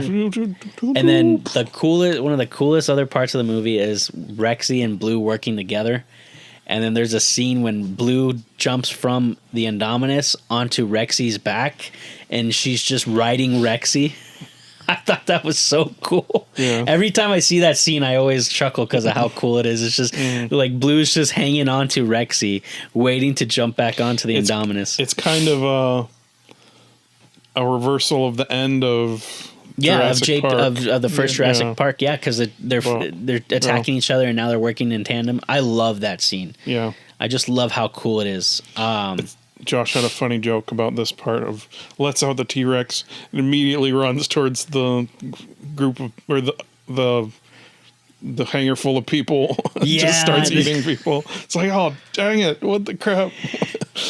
I mean, they do more convenience in this one. It's like we gotta make all the people are gone now and cover all our bases. Yeah. That's funny because in the old arcade game, when you would get the T-Rex down to a certain point of its health, it would go and find like a character, like one of the NPCs that you're trying to protect, and it would eat them and get health back. So you would get it down to like 3. You would get it back. You would get it down to like a quarter health, right? Yeah. And you're like, oh, we almost got it. And then it would just like look at you, and then it would go and attack a guy next to you, shooting it. And then you're like, no! And then its health would go all the way back up. You're like, oh my god! But and then they mess the Indominus up pretty well. And then another cool scene. A lot of people don't agree, but the Mosasaurus coming and doing the killing blow for it. And I like the music for that part because they have this slow, epic, like low music drone as if like you feel like the Indominus is going to kill the T-Rex. At Yeah, this point. it's going to come back. And then right interrupting that big build is Mosasaur. And dude, in live action orchestra, that only adds to that feeling, dude. It's freaking incredible. Yeah. Should we go watch the live orchestra? I think we should, guys. Oh. They're doing a Back to the I'm Future down to do in it. March next year. They're doing Back to that the would be Future. awesome. So that would be a cool one to do. But yeah, dude. And then obviously they kill the Indominus, and then they reconvene, and then they go into the hangar with all the people. The parents show up. They're back. They're not going to get divorced. Owen and Grady get together. Owen and Grady. Owen Grady. and Claire get together. Owen splits apart. Owen splits apart. Like, we've got to be back together Kisses now. himself. But they get back together, and then I think that's pretty much the ending. Oh, the wonders of genetic. And that's pretty much the end of the movie. I mean, they do human cloning later. Yes, So- which I didn't hate. I didn't hate, but I didn't also love it. But yeah, is that pretty much the end of Jurassic World? That's the end of Jurassic World. All right, is it crisscross time? It is crisscross Although- time. Now we go crisscross. Every once in a while, two films will share a bond to transcend time, space, and even genre. These similarities go down to their DNA. So let's dissect and deconstruct, compare and contrast. It's time to go crisscross. Crisscross. Nice. Okay. So, the first topic I've got for crisscross is the character arc. Yes. Of which character? Yeah, so first movie is Alan Grant Yes. as the character arc goes from a guy who hates kids, doesn't want anything to do with them, to now he's a paternal figure. And Claire is the one that has the arc for True. Jurassic World, but I'm going to have you guys try to nail it down, because I can't. What do you think the arc is for her? Her arc, I think it's pretty much, I think, like following Alan's, because like, he's not very paternal. She doesn't even remember. It's kind of dollar store Alan Grant. Yeah, exactly. It's not as it's not achieved the same way as Alan's at all. Yeah. But I feel like with the other two movies it gets there. It doesn't get there with Jurassic Right. World, but with the other two movies, especially Dominion, it gets there because now she has Maisie and everything like that. Yeah, the character arc for Alan is done way better in Jurassic Park. Yeah. The thing that I wrote down for this is one is shallow and the other is primal. Like it links into that primal thing of like what I was talking about. Like I feel like that movie reinforces the father-child relationship. But Yeah. anyway, if you want to see how to do an arc, look no further than Jurassic Park. Yes. You could even say that the brotherly bond is also an arc too. Yeah, for Jurassic World. Yeah. Oh, now I think of it, I have something to add. So Claire's arc is almost like Hammond's arc too, because Yeah, that's true. Yeah. she's very much business oriented and detached from family and everything. Then she starts focusing on family instead Especially of the the park. dinosaurs. Yeah. So Well, Hammond at least had that bond with the dinosaurs. But true. My problem with her arc is it's got too many strands. Yeah. It's like she's bad with kids. She also thinks dinosaurs are just assets. She also is bad at survival stuff, and also a Hammond type thing. And Yeah. it's just It's a little too so much going on that Yeah. you don't know what to focus on, and you're left with nothing. You definitely for don't her. have the same like. And also, it's different because we're adults now, but you don't have the same pull that you did with Alan with her. Mhm. So, like even Owen still takes away that the Dr. Grant role in the rest of the movies. So I feel like you can connect with him more than you would Claire, anyways. Yeah. Even though she's the one with the more of the arc. I think it's because like the way we have that passion. The reason we go to see the movie is because we want to see dinosaurs. Mm-hmm. Owen has that, and then Alan Grant had that. Yeah. she just thinks, oh, just cook them up in the lab, make them bigger, make them better, sell them.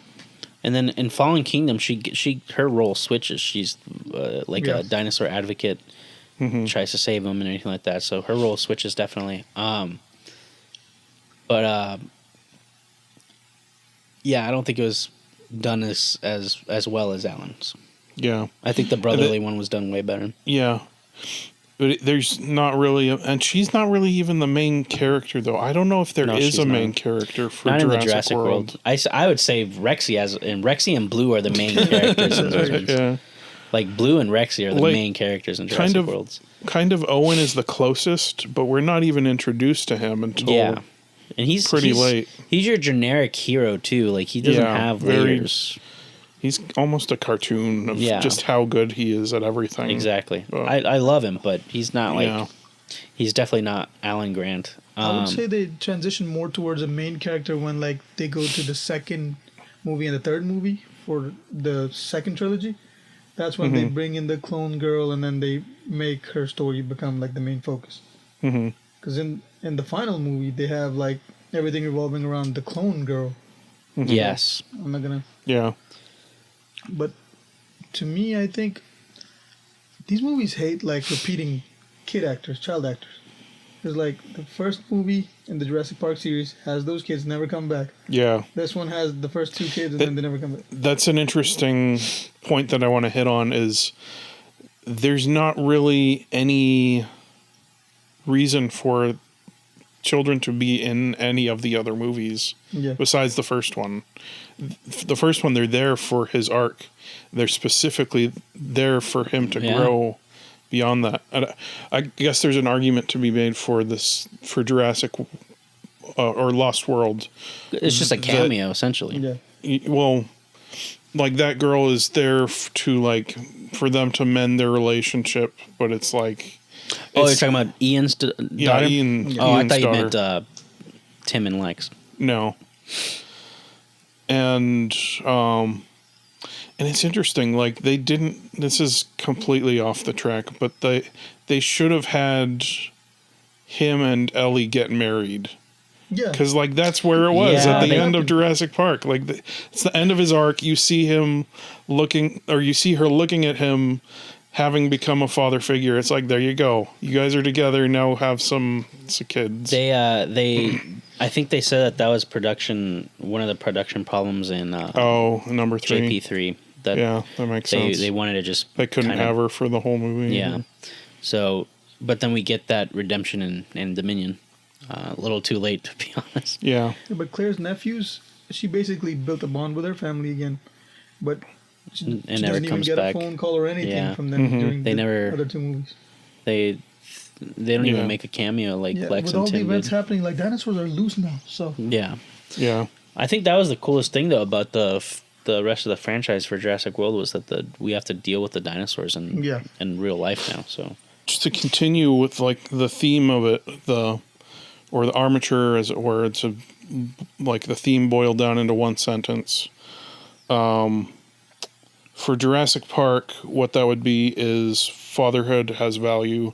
There's kind of a secondary theme in there that people point out that don't play God, like the whole Malcolm science thing. life finds a way. But the real personal arc, the change arc for it is Grant's arc. Yeah. And then here we go for Jurassic World. I've got a list of themes. Like there's the meta blockbuster commentary of like movies are getting too big and we gotta make there be more spectacle and stuff with dinosaurs. Yeah. And then there's the dinosaurs. I can't even read my own writing. Dinosaurs in combat with the raptors, and then corporate greed, and then we finally get to the personal one for her: be a better aunt / see dinosaurs as living things / be a better badass. And there's just so much going on that I don't feel like you're left with anything by the end thematically. Yeah, it's very overwhelming in a way. That's exactly what I wrote on the side. Overwhelming. Yeah, I wrote focused for Jurassic Park, and it's overwhelming for Jurassic World. In a way, you can kind of say it. I don't know if it was intentional, but just the fact that the theme park is actually up and running. Yeah. So it kind of took away the isolation compared to Jurassic Park, because you don't have it's not the theme park yet. It's still under construction and getting all the stuff ready for it. But I agree with you that it's much more overwhelming. I don't feel the nostalgia, or not as nostalgia, but I don't feel the awe and wonder I did for Jurassic Park. I definitely felt the fear that I did in Jurassic Park, but not the wonderment. Yeah, they focus on the villain dinosaurs much more than Indominus and the raptors. I mean, even though the raptors aren't really villains till the end, but I don't know. they could have done more with the sense of wonder for them, but I feel like, so just jumping into another topic, concept wise, Jurassic World is a great concept of what if the park was actually open and functioning. Yes. But beyond that, I don't know. It's got a lot of different ideas in it, which I think is the problem, like genetic manipulation and stuff, and training the raptors, and they're like, oh, let's do this cool thing and this cool thing and this cool thing, and it's not very focused. Yeah. But to me, I could agree with it a little bit, because with the original Jurassic Park being on Isla Nublar, and then the next two being on different locations, yeah, the wonder part, basically you experience it in like the first three trilogies. And then basically this trilogy is just, you actually have them now. People know about them. And like you're actually interacting with them. Like I said before, like how they train elephants in Thailand.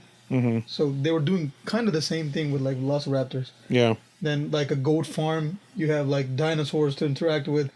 Then like orcas that they have in like SeaWorld, they have you interacting with the mosasaurs. Yeah. So I think with the attractions being like a monetary thing, you have to like increase it more, like how you have to like upgrade a ride to like make it more exciting, because people have just been on it. It's just common. So to me, like seeing that aspect, like where like the genetics and making the attraction a bigger deal, that settled with me, because like that was years ago. People know that there were dinosaurs, people died, and they were on certain islands, but now the park is open. So like, plus like how in the first movie he was talking about how like they could have a coupon day. So if a lot of people are showing up, they're paying that much, so the attractions need to be better. So that's why the all part just goes out of it. I think they made it so that the audience can relate to it. Like, oh, these dinosaurs, we saw them in part 1, part 2, part 3. Then the Indominus Rex is the main attraction, because nobody's expecting it to be a hybrid and like something that's not even an actual dinosaur. Yeah. So that part settled with me. Okay. Yeah. The thing that's just missing for this, the biggest for me, is like you've got all these big ideas and everything swirling around, but you don't have one central character that goes through a change arc. It's too many characters. That it's Claire does an arc, but I mean, she's not even the main character. Yeah. Like Owen is a bit more the main character, but he's not really. Even Blue has a character arc. She becomes a mother by the last one. Yeah. So she becomes much more accepting, but she's not even in the movie as much as she was compared to the other two. No, I agree with Amir though. Like it's much more commercial. Yeah. And I think that kind of adds to the overload that like we have today.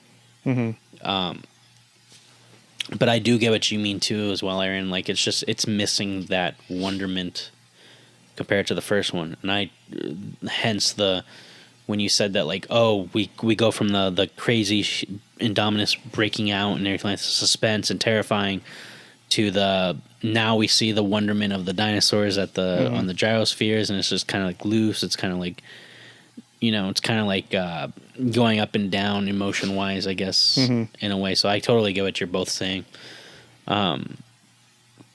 I feel like you definitely feel that a lot more though with the second and third one. Yeah, there was one last note that I didn't say is this one is much better than the second, wholeheartedly, two in this, or the second and the third in the trilogy. Yeah, but this one is overwhelming and it has its flaws, but it's much more craft wise. I'd say it goes Jurassic Park and then a step down to Jurassic World, and then there's as much or more of a step down to the sequels in this one. I go craft wise. I'm gonna be a real douche. You guys might hate me, but JP3 and Jurassic Park are at the top for me. Okay, yeah. And then Jurassic World or The Lost World, and then Jurassic World, and then the other two. But no, I agree. The last two in the series are just not as good. They're much more looser than this one was. I think it's a symptom of that writing style that Colin Trevorrow has, the director and co-writer of these movies. He's fairly decent. Yeah, but I mean he plays with big ideas, and he's on the character level. He's not really as good at It's like he needs someone to be in charge of the character development. Yeah. And it's like really big ideas, and it's like, okay, but the theme needs to be driving it, not the big ideas. You lose the characters if you've just got a cloud of big ideas hanging over the movie, and then it makes the characters feel like pawns on a chessboard, basically. Yeah. Especially in Fallen Kingdom, that's what it was. It's a big game of chess. Right. In Fallen Kingdom, for sure. And I'll give Fallen Kingdom, they did have a lot of cool scenes. They had the opening with the Tyrannosaur with Rexy again. That was pretty cool. Mm-hmm. The ending to Fallen Kingdom is dope as well. Like, they finally show the dinosaurs in the mainland. Yeah. Mm-hmm. But I don't know. Compared to the first one, nothing beats the first one. There's some cool ideas and some cool things that happen in there. But they all fall. They're not as concrete as the other. Even like JP3 and Lost World are like steps ahead of Jurassic World. For sure. Like the Lost World, the best scenes are like the Stegosaurus scene. You even get the Wonderman in there, and then as well as when obviously the T-Rex goes into the mainland, and then JP3, what you said, the Pteranodons, and then the Velociraptors are back to being the villains in that one. Yeah. So, I mean, the villains are in Lost World too, but they're not they're not the main villains. I think it's kind of got Jurassic Park series has a big sequelitis thing to it of like there has to be a sequel, but it's like, okay, but what is it about? Exactly. Like, and I think that's what Rebirth is trying to change. That it's going back to the hybrid-esque of it, but also at the same time like upping the hybrid aspect of it. And we won't know until we see it, but from there the might be. It looks like the new hybrid that they have looks kind of like, something from like Alien. Yeah. It's very alien-esque. That big face. Yeah. And you can barely see its size and everything. Mm-hmm. Mm-hmm. So, and I think that's the point. They call it the D-Rex or the D-Rex. Distorted Rex. I think that's what it's called. Oh, okay. But it's just like, I'm looking forward to it. I want to see what they change, but compared to Jurassic World and Jurassic Park is obviously far more superior. Yeah. And obviously way more iconic and memorable and scene-wise. And like you said, it has the Steven Spielberg magic to it. And I think the Jurassic Park concept is a great... Like, it's a great idea, and it was... Like, they did it perfectly the first time. Yeah. And it's like, how do you repeat it again is what I'm talking about with the sequels. And it's like, okay, the biggest thing you're missing with this is the first one was about character. Oh, yeah. Like, it's... You don't recognize that, but you feel it when you're in the movie. Yep. And there's a lot of people, they're like, oh, no, Jurassic Park's all about, like, playing God and don't play God and don't mess with nature and stuff like that. But it's like, okay, yeah, that's the big ideas in the cloud above it. But it knew the through line is Grant becoming a father figure. And you can tell, like, they reinforce it the entire time. Like, from scene 1 where he threatens the kid with the raptor claw till the end of it where he throws the raptor claw off the thing, and he's made his full change, and now he's ready to go into Act 3 and protect these kids from these raptors. And you can even say that that happens to Lost World and JP3. Like that the character is not as strong as it was compared to Jurassic Park. They change Ian's character. A whole switch, which was interesting. Yeah. So my rating basically goes Jurassic Park 3, Lost World. Then it goes Jurassic World, then Dominion, and then Fallen Kingdom. Really? You think Dominion more than Fallen Kingdom? The only reason being the original cast being in there. True. No, I give you credit on that one. Yeah, you're right. Yes. Overall, like, Fallen Kingdom has some, like, good moments, and, like, story-wise stronger, but, like, Dominion just gets the glory because of the original cast. It's the nostalgia. Yeah.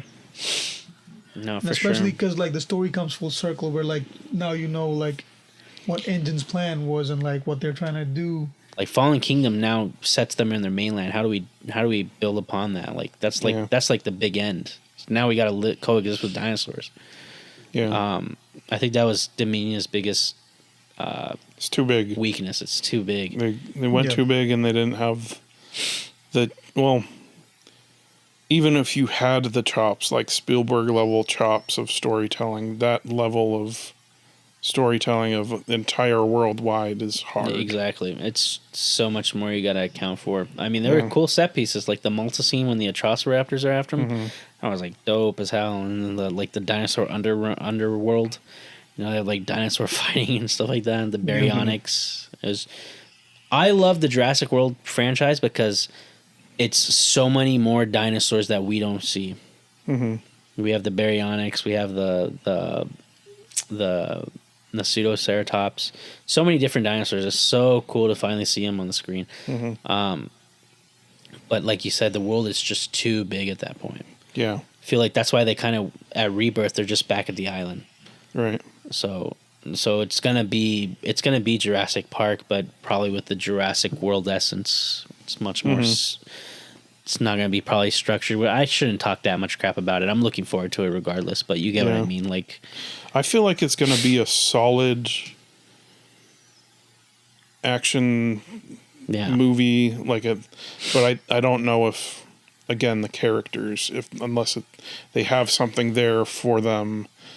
I don't think it'll stand the test of time. Well, again, they already have too many characters in Rebirth. Yeah. They have Scarlett's character, they have Ali's character, they have Rupert Friend's character, they have the other character I forgot his name was. But then also in the trailers, you see a family.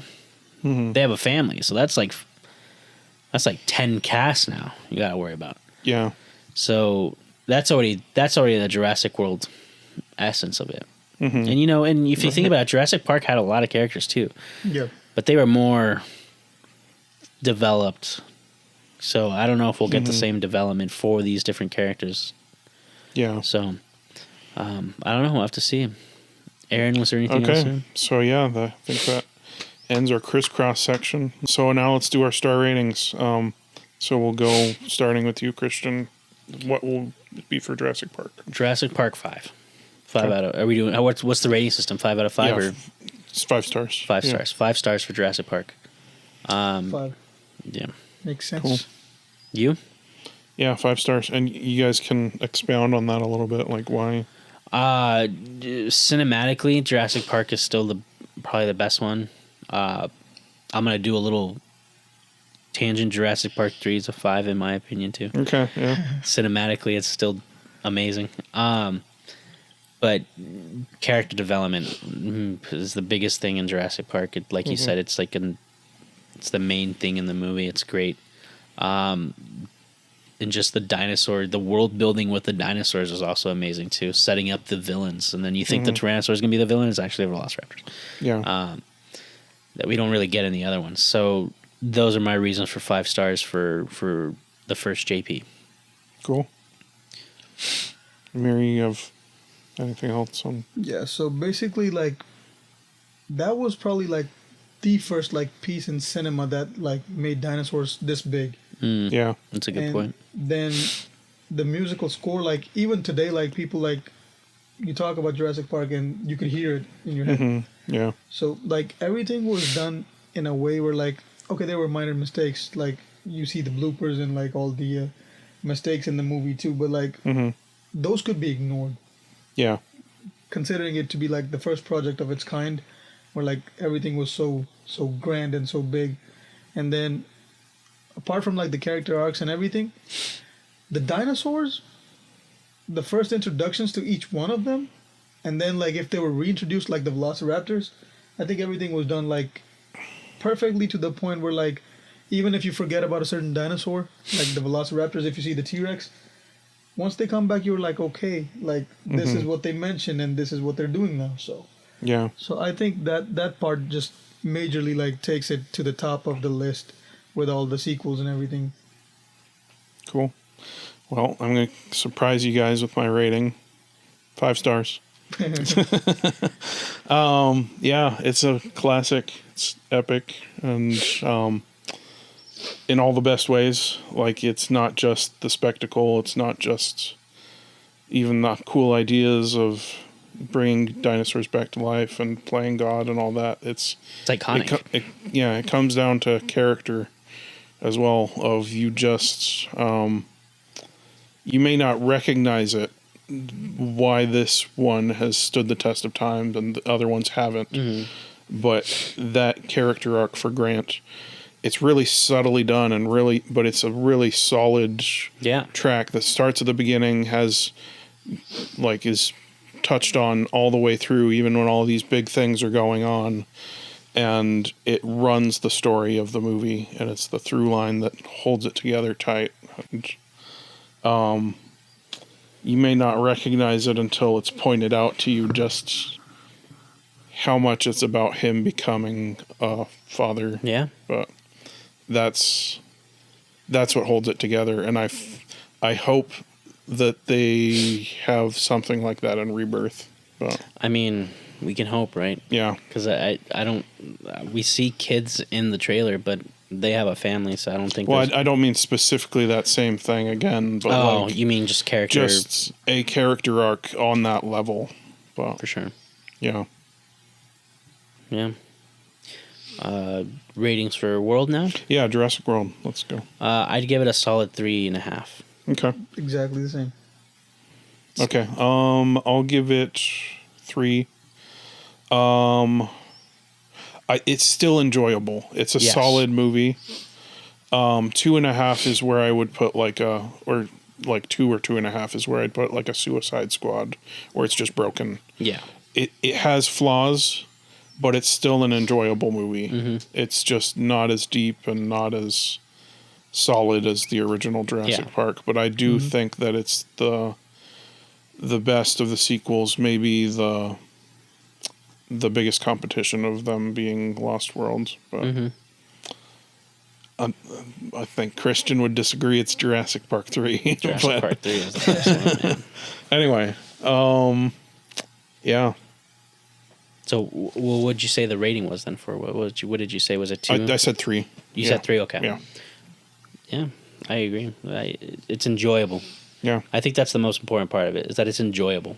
I love watching it, and it's a good popcorn flick. All right. Not anywhere as intricate as the first one, but for what it is, I enjoy it a lot. Yeah. And it's definitely the best one out of the Jurassic World series. So.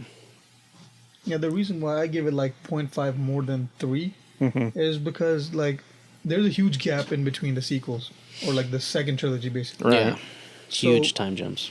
So regardless of like how like everything plays out, it kind of gave me the same vibe as Jurassic Park 1, because like after a while like, there's nothing good coming out with dinosaurs after Jurassic Park series ended basically. Yeah.